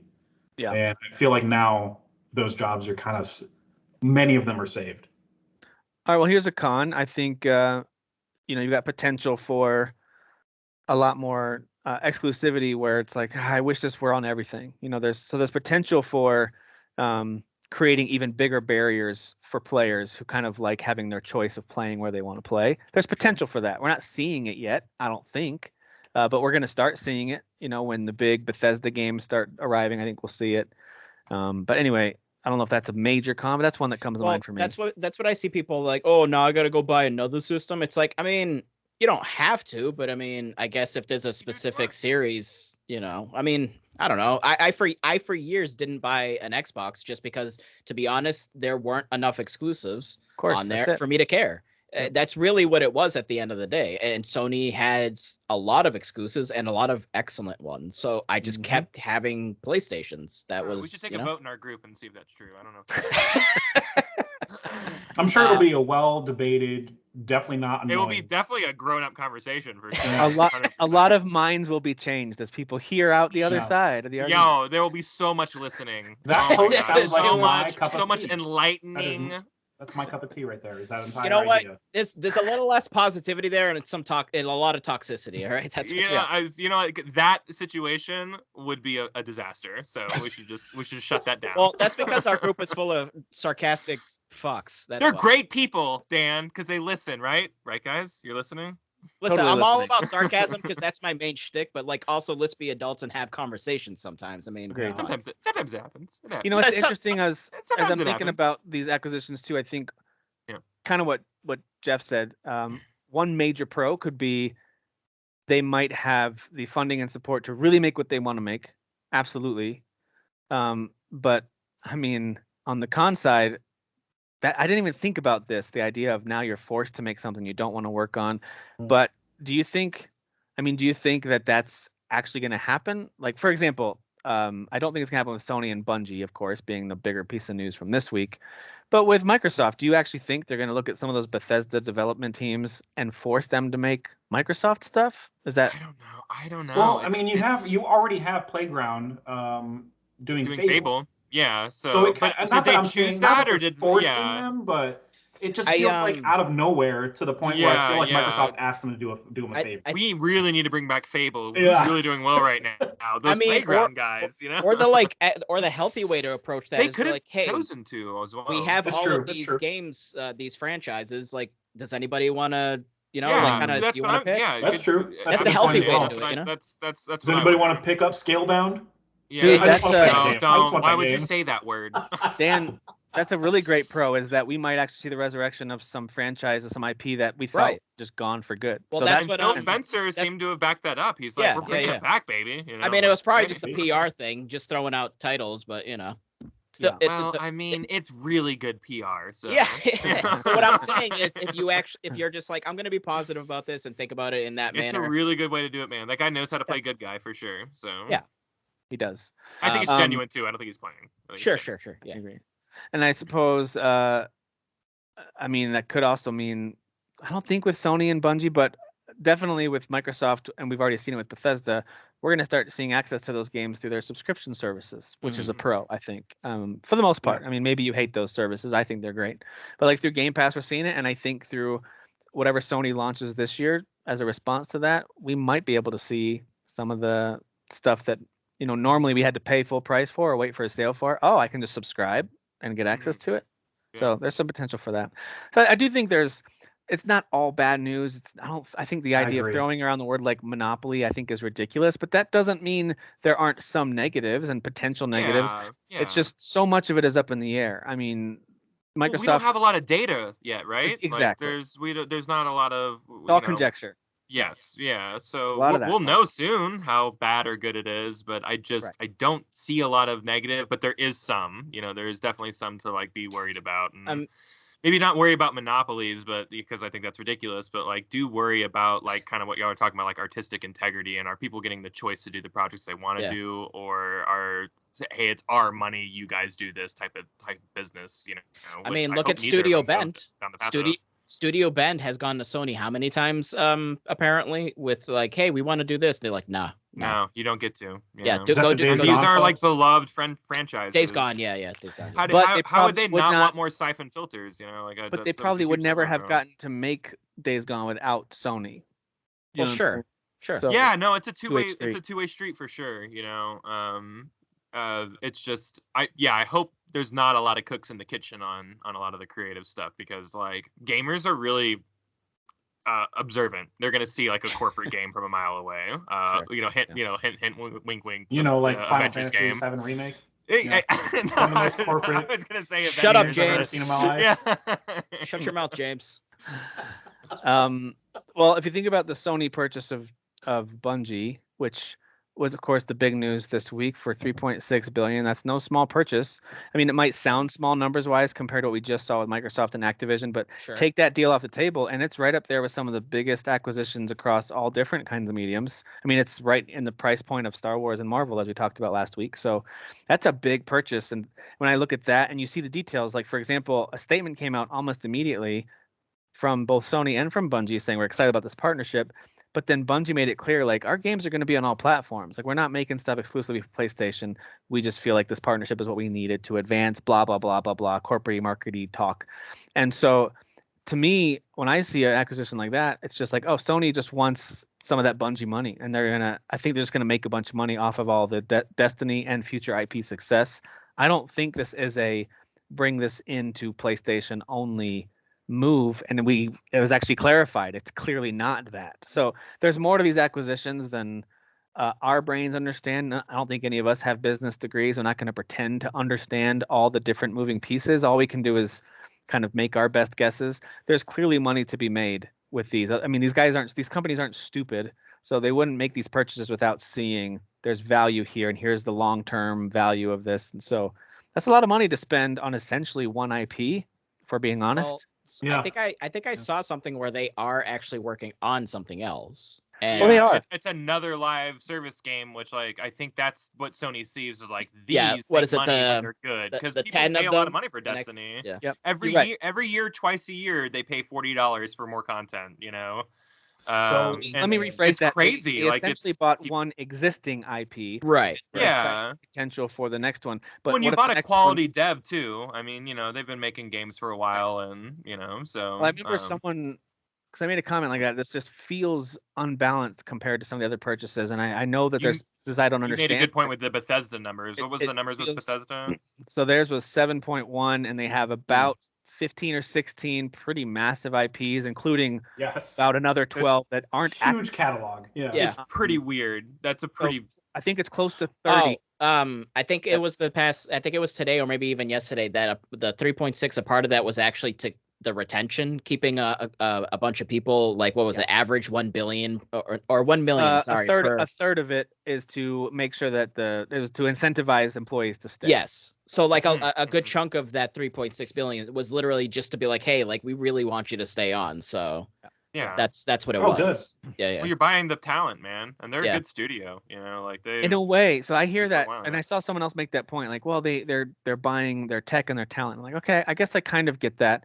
But if that's what you needed, you would just open a new studio and hire those people. You would just poach them. You would poach them and you would recruit them. I don't see how that's going to benefit Sony from a personnel standpoint, because Bungie is still going to be making multi-platform non-Sony. That might be harder to do though. Maybe the loyalty of leaving, but they don't want to leave Bungie. So it's good, like, and it's good PR. Like we're talking. Now we're talking about it in a positive way, where it's like, wow, they're giving a lot of money to make sure that the employees feel like they're necessary and needed and wanted, and that they get to come forward into this future. Listen, so it's like, I don't understand how all this works. All I know is it feels like a lot of money. Yeah, it does. One proven IP, the potential of maybe a second one, and none of these employees are going to be making games just for you. So I'm like, why wouldn't you just hire them to make games just for you if that's really what you needed and wanted? So I don't understand it all, but that's totally fine. I mean, I saw one defense in our lovely group. I'm sure you can imagine who this came from. Said this deal extends beyond gaming, and my thought was, are they going to space? What? Movies. What does that even mean? That sounds like a Jack Reacher. Yeah, that's a reacher. Full circle, man. Somebody call this guy, because that's a reach. I think they do want to make a movie. So they do. Yeah, but you wouldn't get a gaming developer for that. You would maybe go to a rights movie to studio. the Well, Sony already has the. Let's see what does this. Who would Sony turn to make a movie? I don't know. I guess they have their own in-house studio, right? I don't know. I feel like I don't know. That's something they don't do. So. But maybe there's something wrapped up in like the franchise where like the movie rights are like they're not gonna maybe. Well, the movie rights or the show rights are owned by Paramount now. This would be a better TV series if anything else. Again, there's pieces of this that we don't totally understand. Yeah. And again, Sony has to have done a profit and loss scenario and laid it all out. Like, here's what we're spending, here's what we're making, and here's what's going to come in long term. And they're forecasting numbers that it's like, hey, maybe even Destiny itself is so profitable with its player base that was worth the purchase alone. I don't know. I have no idea. I have no idea how profitable it is. Yeah. We'll see in 5 years or however long it takes for that transition. But Jim Ryan from Sony did say that they have many more acquisition moves to make, and they're not too far away. So there's going to be more. Sony's going to buy. I feel like they're going to buy. Fab made some predictions that I was like, don't they already own those studios? I think that's who they're going to buy. Are the studios that you feel like they already own because they have a bunch of exclusive from them? I'm trying to remember. I feel like they could probably buy like FromSoft. Like, I don't think that's out of the realm possibility. Right. Yeah. There were some that was like, God dang it, Square Enix. That'd be a big one. How much that would be huge. How much do you think it would cost to buy Square? I have no idea, but they basically, I mean, their Final Fantasy VII Remake isn't even out on Xbox. Like, it literally is only on Play. They've been in bed with Sony for years. Like, ever since it left Nintendo. Yeah, I mean, Final Fantasy 13 and 15 did come out on Xboxes, but like that's about it, Yeah. So what do you think? I think one of them was super massive. The Man of Medan guys and the Until Dawn, because Until Dawn was exclusive, but the Dark Pictures aren't. Right. So I mean, I guess that would kind of make that's kind of like Square super expensive. They could acquire some of the smaller studios like the Kena Bridge of Spirits studio that is independent. Yeah, and Sony could acquire teams like that. Dude, Insomniac was such a good purchase. Like, I mean, such a good. Yeah, right. And so you have to lock studios like that down. Now they're the Marvel guys. Like, nobody's gonna make Marvel games that are on par with that unless there's an accident like Guardians again. It's true. It's almost like EA locking down the NFL license. It just screwed everyone else over. What a great idea that was too. It worked. It really worked though, man. Like, they made so much money off the Madden games and no one else could compete. I know they tried. Like 2K was like, well, what about an XFL game? Everyone's like, what are you doing? Get out. What are you doing? Yeah. All right.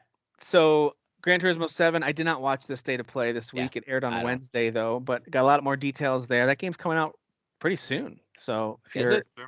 Yeah. I watched it, but I couldn't tell you a single thing that I saw.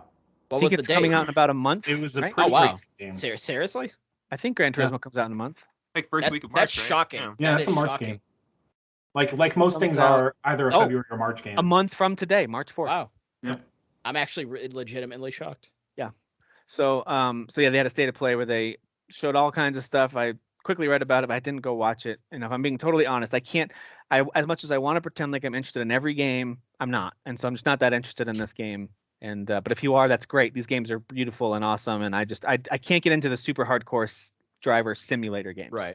But, and I am gonna get it, and I like this series, but like I'm not like so excited where I'm like, oh man, I just gotta like it's on my list, like I'm just like, yeah, I'm gonna play that game again. Yeah, I play these games every time they come out, like okay. I remember being underwhelmed by the amount of tracks they said there would be, and I was like, they'll add to it though. Yeah, I'm sure they will like DLC and stuff, GT but I was Sports like, kind of like turned the series into way more at launch, Yeah. Well, another Sony exclusive that's hitting in March is Ghostwire Tokyo. Comes out March 25th. Finally have a release date for that. What a shocker of an announcement. I was sure this would be October or something. Could not believe this game was coming out in like a month. That's crazy. Yeah. So Sony over the course of February and March, for all the holiday grief that I admittedly gave them, they're about to have a slew of exclusives that all look to be pretty great. And that's, of course, Horizon Forbidden West, Gran Turismo 7, and Ghostwire Tokyo. So some pretty major Sony exclusives. Oh, and Sifu's Sony too, right? Isn't that exclusive? Yes. So, dude, I didn't realize. Yes. Okay. Yeah. Console-wise, yeah. Cool. It's Sony exclusive. So, man, I mean, Sony's about to have an incredible run here starting next week when Sifu hits, and then 2 weeks from that, you got Horizon. 2 weeks from that, you've got Gran Turismo. 2 weeks from that, is you've got Horizon launching on PC as well? Do we know that? Or? No, it's not. Horizon 2. Not right away. Because I know Sifu is and Ghostwire is, but console-wise, yeah, Sony is. No, Horizon 2. There's not even been an official announcement about it, so I imagine that's a ways off if it'll arrive. Will be on PS4 also though. So yeah, ready for those load times. Yeah. Prepare yourself. Guys, the Nintendo Switch is officially the best-selling home console, not handheld. That's still the Nintendo DS, but the best-selling home console of all time for Nintendo at over 103 million units shipped. And that surpassed the Wii this past month, which was over 101 million, which is, of course, a runaway success. And Switch has now passed that. And it's not showing any signs of slowing down at the moment. So if I'm Nintendo, I understand their strategy. The Switch is crushing it right now. We've got an exciting lineup of software still on the way this year and probably into next year. Why would we announce our successor right now? Right. So as a fan, I want to know what it is. I want to see it. I want to buy one. I know it's going to look better, blah, blah, blah. I'd be stupid at this point for them to announce that. So do you think it's going to be a Switch too? Do you think it's still going to be like a hybrid system? Well, there's a pretty strong hint based on this. All these investor calls, that's where all the stuff comes from. But the translation that came Q1. The translation that came through implied that they're because they're already looking at the next gen of hardware, and there was a heavy implication that backwards compatibility is a high priority for them for their next console. So because of the, I mean, they've got like 700 plus million pieces of software moved on the Switch. 700 million. That's it. That's insane. So stupid. That's almost as much as Microsoft spends on buying companies. Yeah, they're doing a good job of putting their their old games on available via the whatever simulator N64. It's a little slow, but yeah, I'm sure it is. But they're doing a good job of like making that a priority. So I mean, I would have been surprised if they were like, no, you're not gonna be able to play any Switch games on this. Yeah, I think there needs to come a point where someone explains to the people making whatever decisions over there, you need to just put the entire library up for the N64. Like, there's nothing you need to like. Nintendo, Super Nintendo. Let me do a slow drip to you. Stop that. Just make it all available. No one wants to do that. Like, I understand if you want to make a slow drip for like more modern games, maybe even games in the last 10 years. Okay, that makes sense. Like, take your time with that one. But N64, Super Nintendo, just put those libraries that you have that you have the ability to just put those available to people. I understand you don't have the ability to do it to all of them for licensing and whatever other reasons, but come on, people. They did, because during that same call, the Nintendo president was asked about the acquisition arm race that's been going on, and so Nintendo president Shuntaro Furukawa, man, I can never get through those names, has reiterated that the company plans to grow its game capabilities organically rather than through acquisitions like our idiot competitors over there. That's what he said. Those idiots. Did you think we were American? But I mean, if you think about Nintendo acquisitions, it's been very small teams, and it's very much what Jeff said earlier, where it's like, oh, they didn't own them already. You know what I mean? Like those are the kind of acquisitions that Nintendo makes, and they're very small and they're very targeted. They don't usually buy huge publishers that have all these IP. It's usually, hey, this company's been making games for us for a while. Let's bring them in house as one of our studios to keep making these games for us. So, can someone out there? This is a plea for an acquisition for once. Can someone out there buy Konami for crying out loud? I just buy their IP. Metal Gear. Yeah, yes, buy their all IP. These consoles. Dude, I've never played them before. Keep Konami away from all the IP. If that's one of Sony's purchases, yeah, dude. You know what I was just thinking while we were talking? Capcom is another one that Sony could just pick up, be like, that's ours now. Oh my god, yeah. Yeah, and just dude, if that was their next, Capcom has been in the rumor mill, at least on Twitter. If Sony purchased Capcom and Konami, now I'm all of a sudden like, dude, Microsoft, you way overspent because look what these guys got. You know what I mean? Like, right. Konami would ask for like $800 billion. I know, yeah. They can go to hell. Like we have to make pachinko machines off all these IPs. You know, we can't give all these Konami, up. At least buy like the rights for Metal Gear, Silent Hill, Castlevania. You know what? Don't buy Metal Gear. Don't awaken that Suikoden. You buy it just to at least have it. Yeah, Suikoden. Old games on Suikoden. Yep. Get Suikoden would be awesome. Yeah, absolutely. Yeah. Castlevania. Actually, if you real quick, speaking of Japanese, did you guys watch the footage for Ghostwire? Because we didn't even really talk about that. Yes, I was gonna ask y'all, like, what are y'all feeling? It looks awesome. Gameplay looks great. I think it looks great. Yeah, it looks creepy AF, dude. It looks. And there's some weird, like you're just walking through a hallway and it's just like morphing and change. Like it's very controlly weird, like vibes. I'm gonna like it. I like the Naruto like ninja hand signal that he's like doing when he's doing the magic and like flinging like wind like magic at everything. Well, to be clear, like Doctor Strange lassos. Yeah, the lasso. Like, cut people. Yeah, it's super cool. To be clear, it's creepy like Control creepy, where it's kind of just weird and kind of surprising. It doesn't look creepy like. What was that game? Not scared by it. Yeah. What was that game they just announced from the guy who created it? Like I forget. It's a weird bad name. Slitterhead. Yes, Slitter. Yeah. Oh my god. Now that one looks creepy. That one looks creepy. These are the Evil Within guys. So I look forward to playing this. Yeah. This looks really good. Sony's MLB game, of course, the MLB The Show is going to be on Game Pass again, 2 years in a row. Day one, you'll be able to play it there. Also, kind of I think the bigger deal is that it's coming to Switch for the first time ever this year. Oh, is it? Yeah, and I did a lot of searching. I couldn't find anywhere where it said cloud version. So I think they're actually making a Switch specific version. So obviously, you hear that, Kingdom Hearts? Huh? Yeah. Obviously, not going to look as good. But I mean, this is going to be the first. And I know you guys aren't biggest into all the sports, but it's going to be the first major American sports game on the Switch because they've had FIFA, and that's pretty much it. Everything else has been, like Football Team Manager, and you know what I mean. Like it's been, they haven't put out a real Madden or a real. Oh, you know what? They put out. I take that back. They put out the 2K NBA games, which I don't think do very well on the Switch, but I could be wrong. I forgot about the 2K NBA games. Yeah, those are the only exception. But yeah, that's a pretty big deal. I wanted to highlight some of the Game Pass additions and removals for this month. So there's some good stuff. We now already, if you go check on Game Pass now, you can get Contrast, which is just on console. You can play on the cloud.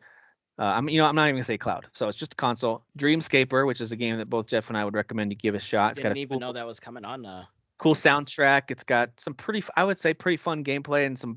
I played 2 of the boss battles and went to 3 of the different locations. It looks really good. It's interesting, so it's worth a shot. It is, and then Telling Lies is coming. That's an interesting game right there. Because it's not. It's like you're reviewing footage and you're trying to tie.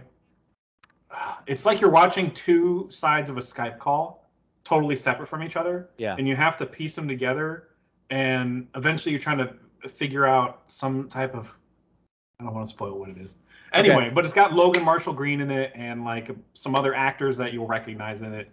So if you guys haven't had enough Zoom calls in your life, feel free to play Telling Lies. If you like what we're doing, pre-COVID too. So yeah, I'm just kidding. Next week we've got a bunch of other ones that I'm pretty interested in. We've got Besiege, which looks pretty cool. That's a game preview game, so it's kind of an early access type of a deal. Crossfire X only coming to console, not to PC, which I didn't realize that until I saw this. Edge of Eternity, which I can confirm is a solid like 6 out of 10 type of JRPG. That doesn't mean that it's like the worst. It's really not great. Splashing in sixes. Skull the Hero Slayer, which I will be playing because I've been interested in that one for a little while, where you play the villain who's killing heroes. That's console and PC. The Last Kids on Earth and the Staff of Doom. Great title. Wow. Japanese game or no? I don't know. I didn't. No, look it didn't look Japanese to me. No, it Yeah, looked almost like that's too specific. It looked like almost like a Cartoon Network like show. Enough. Like it has kind of like that aesthetic. The Last Kids on Earth and the Staff of Doom. It sounds like a South Park thing. Yeah. That's on February 10th. Are those games I just mentioned, and then February 14th on Valentine's Day, you can play Ark Ultimate Survivor Edition or Infernax. Will all be arriving. Big Valentine's Day game. Yeah. And then big time. Ride dinosaurs with your love. Ride dinosaurs together. Build a fort. And then I mean, listen, the images that you see, like the key art for all the different, there's so many different key arts that have been made out there for Ark. It looks insane. I've never actually even played this game, but it looks truly crazy. Like too complicated for me. It's like it's like space dinosaurs. Rocket launchers and on dinosaurs, but like also you're trying to survive by like rubbing sticks together to make fire. I don't get it. I don't understand. Do you guys remember that we're getting a sequel to that and it's gonna have Vin Diesel in it? Like that's right. About dinosaur family. Yeah. Yeah. I don't even understand. Like dinosaurs are family. They are if you watch Primal, that amazing animated show. It's family right there. Leaving that show is awesome. The next day on February 15th, leaving Game Pass is Control, Code Vein, Final Fantasy 12, The Medium, Project Winter, and The Falconeer. So some games that have been on Game Pass for a little while now. Kind of those like The Falconeer. Bye-bye. Yeah, that one's a bad one. Can we delete that from the store too? I feel like Control, Code Vein, and Final Fantasy 12 and The Medium are pretty big deals. The Medium's surprising to me. Control's big, you know. Like, so if you're listening to this, you've got about a week to try those out if you want to. Take longer than a week to beat Final Fantasy 12. But... Yeah, just play Control. Out of all those, just play that one. Yeah, that's the one. But I already own it, so it's one of those things where I see that and I'm like, oh no, and I'm like, why am I sad? I own this game. I bought it twice in fact. What's wrong with me? I just want everything to be on everything. I don't understand why it has to leave. I have problems. All right, so Dan, I thought this one would interest you, of course. This is not general news, Tim. This is Sony news because Microsoft isn't getting any of this. So. All right, the pony's starting to rear his head back here. I like it. So I skimmed through somebody who had live streamed that whole presentation. Well, mention what it is first for people. Oh, sorry. The Final Fantasy VII, a 25th anniversary of Final Fantasy VII. Okay. So there was a presentation where they talked a little bit about, or they talked a lot about First Soldier, which is that like, what is it? Mobile Battle Royale, right? Battle Royale game, which like I would actually give a try if it was on consoles, but you have it on the phone, so go to hell. Like, stop putting crap like this on phones where I legitimately would give it a chance if I could play it even on PC, like on something with a controller and a TV. Like, just let me play, games where they belong, not on phones. Stop being dumb. And then Ever Crisis, they had apparently mentioned. I didn't even know that they had mentioned anything about Ever Crisis, but they're clearly still working on that. That's supposed to be sort of like like basically mobilized version of the entire like 7 franchise. So like the original one and like Dirge of Cerberus, Crisis Core, all of that, where it's basically going to be kind of like a trunk. I don't know if it's going to be like truncated, but basically you're going to be able to experience all that in like chapters. They're going to release them in chapters, so I don't know how that's working on this for so long, right? Like, well, they announced. I think they announced that last year, so not too. Was it just last year? I think it was. Like they announced that so long ago. No, that was just. We're coming up on the 2nd anniversary of Final Fantasy VII Remake, so it's already been 2 years, and they're saying they hope to reveal more info about Part 2 this year. They hope. Maybe this year. So I'm starting to wonder, like, is this a 2024, 25 game? 26. Is that what I should be thinking? I think it will, right. So what I'm hearing is it depends on what's happening with 16. Yoshida had said, I had mentioned previously, that he apologized. He said, "Oh, I know I was supposed to give you guys some news like in November, December timeframe. I'm so sorry. Like things have been pushed back. It's taking longer than we expect." So I think hopefully if that comes out this year, then maybe late next year. But that's a huge maybe on Part 2 for Remake. Huge maybe for next year. But I think I feel pretty confident with 16 potentially coming out at the end of this year now, with kind of what he said, it being pushed back a few months. But like he says that they want to give us information this spring, and he said he didn't want to give us any information until the game was near completion. Right. So to me, that kind of equals out to that game's going to be coming out, probably fall of this year, Final Fantasy 16, and then and then hopefully part 2 late next year, unless some snafus happen. But yeah. All right. It's Square. Snafus happen. Oh, absolutely. That's why I'm saying. That's why I'm saying that. But Yeah. But if Sony buys them, it'll come out this year. Both games, part 2. Yeah. And Look how fast. Look how fast Kojima pumped out Death Stranding with Sony's help. And Kojima was a classically 8-year developer, and he made Death Stranding in 4 years or 3 years or something like that. Everyone busts Square's balls, and rightfully so, because of the whole Final Fantasy 15 thing. Well, versus 13/15. Final Fantasy Remake only actually took about 2.5 years. It's just that they had announced it 5 years prior. When they first announced it, someone else was working on it, and then CyberConnect, and then they took it away from them, and then they brought it in house. They actually made that game fairly quickly compared to what we had been used to them doing as far as their timelines and pumping things out. So I think it's definitely besides Final Fantasy 16, I think it's kind of all hands on deck with both of those games. So hopefully they don't take. Boy, what a crazy holiday it would be if we get both Final Fantasy 16 and Breath of the Wild 2. I mean, that would just be an insane holiday. I don't even free time. And what if God of War Ragnarok hits then? Oh too? my God! I think I might die. I'm already getting you. I'm just boy, there's just going to be a lot of times where I'm games are just going to get prioritized over everything. Yeah, I'm sorry. 16's going to prioritize. Sorry, family. Hyper focus on one hobby. Sorry, friends. Sorry, family. Sorry, job. Did you watch that movie? No, I couldn't. Did you see the amount of games that came out this year?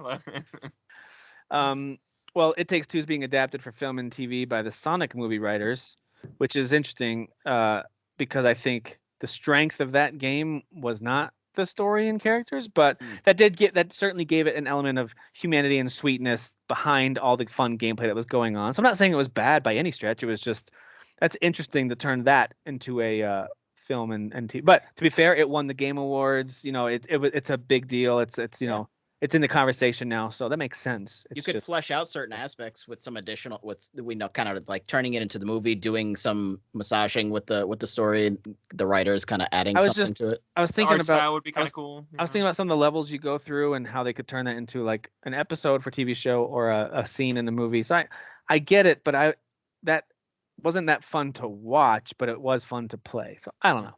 I don't know. We'll see. It could be a fun movie, I guess. I mean, here's the thing.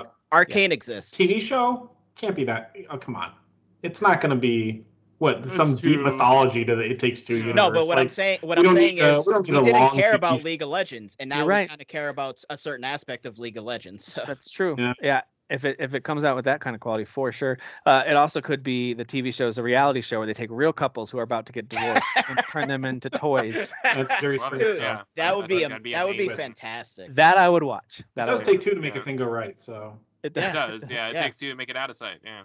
The Dynasty Warriors producer, Akihiro Suzuki, he revealed that they talk a lot of times internally as a team about all the different IP that they think could work as their next Musou crossover game. And the one that's at the top of his list right now is Star Wars. He would love to make a Star Wars. I did not hear this. What is this? This is amazing. Yeah. What is? It's not an announcement of anything. It's just he is saying that's at the top of his list, which is what a cool idea that would be, because I don't know, just being any Jedi and just killing a bunch of droids in a giant field. You're on Geonosis, and you're just I think that would work so well in this format. Dude, hundreds of stormtroopers just getting annihilated, flying everywhere. It's all about characters in these games, and there's no IP more that has that recognizable characters in Star Wars. It's just even if you're on the dark side, you could be Darth Vader just sweeping through swaths of Republic soldiers and Jedi. Right. Yes. Absolutely. Clones, killing clones. Yeah.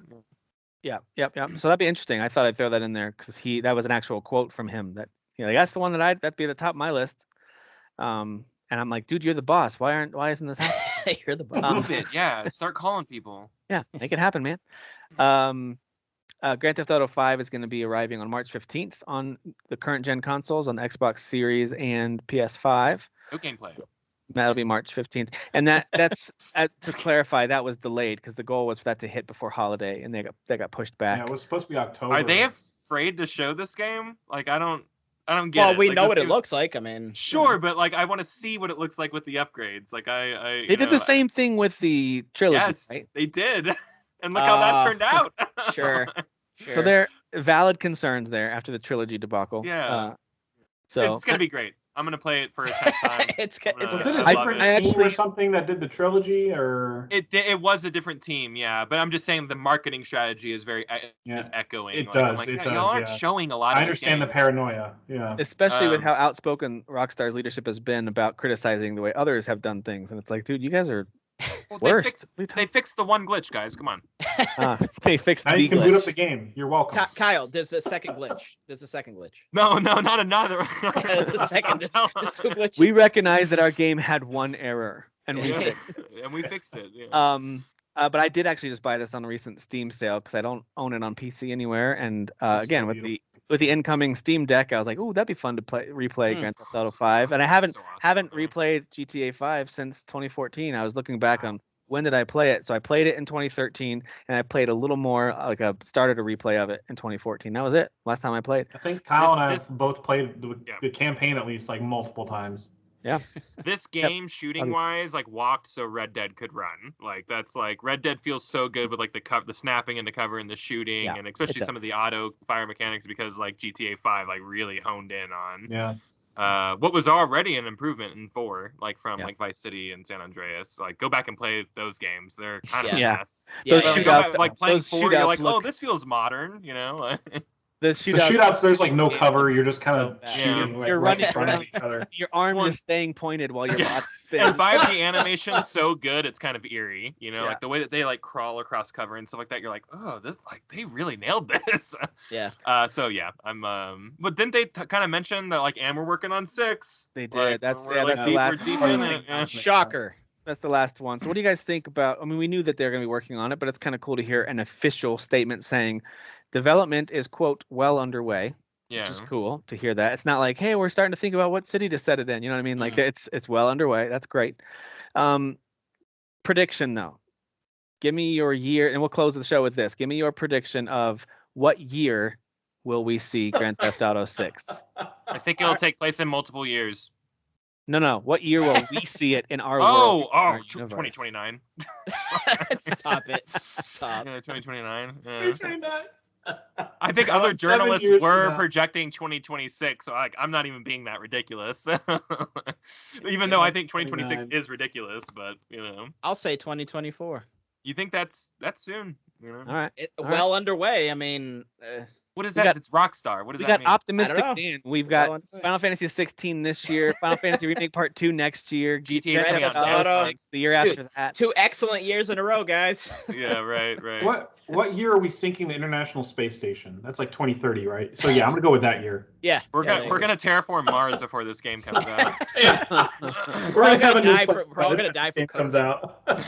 Yeah, we're all gonna be dead from COVID before. This to me feels like the kind of game that will arrive right at the end of a console generation before the next one launches. So I'm thinking 2026, 2027 is probably when I think journalists nail it. So the 2026, like a lot of people are speculating that. Oh, is that the guess? Okay. Yeah. So I mean, we'll see. You know, there's so many rumors about this project that like I don't even know what's real anymore. Like there was a point in time where everyone was so sure this was a game that was going to take place in like Cuba or like South America or something about like, and it's going to be about the cartel or the drug trade. And like they were just so, but it was also going to take place in like Florida and Vice City, and you were going to be able to travel between. Like there were so many like in detailed details, but that was years ago. Those could have been real ideas that they've been batting around. Or maybe it is the real. I don't know, dude, but like at this love point, like I don't know. Japan, Japanese Grand Theft Auto. Give me. So would I. Yeah, I think a lot of cars in it. Sure, but a lot of GTA's like personality is like in like the microscope on American culture, you know. It is that. It's well, they had what was the old London. one? London, yeah. Yeah, GTA London. They did, yeah. They did GTA London? The old, PS1, like old over the top one. Yeah. It was like a Grand Theft Auto 2. I was just like, when you said that, I immediately thought of The Getaway, which I loved The Getaway. The first Getaway's awesome, yeah. First Getaway. Yeah, it'd be hilarious if this was like Jason Statham in that game. Feels like a Jason Statham. Because it came out right after that movie with all the Mini Coopers. It was right around the Italian Job. Yeah, thank you. That one. Snatch and Transporter and all those. Transporter. Dude, I want Grand Theft Auto Antarctica, where there's just no civilization to be seen. Yes. Just like, you're trying to steal snowmobiles. It's really exciting. You fight the Thing monster. It's like that drive that you have to make from the mountains to the city in Grand Theft Auto 5.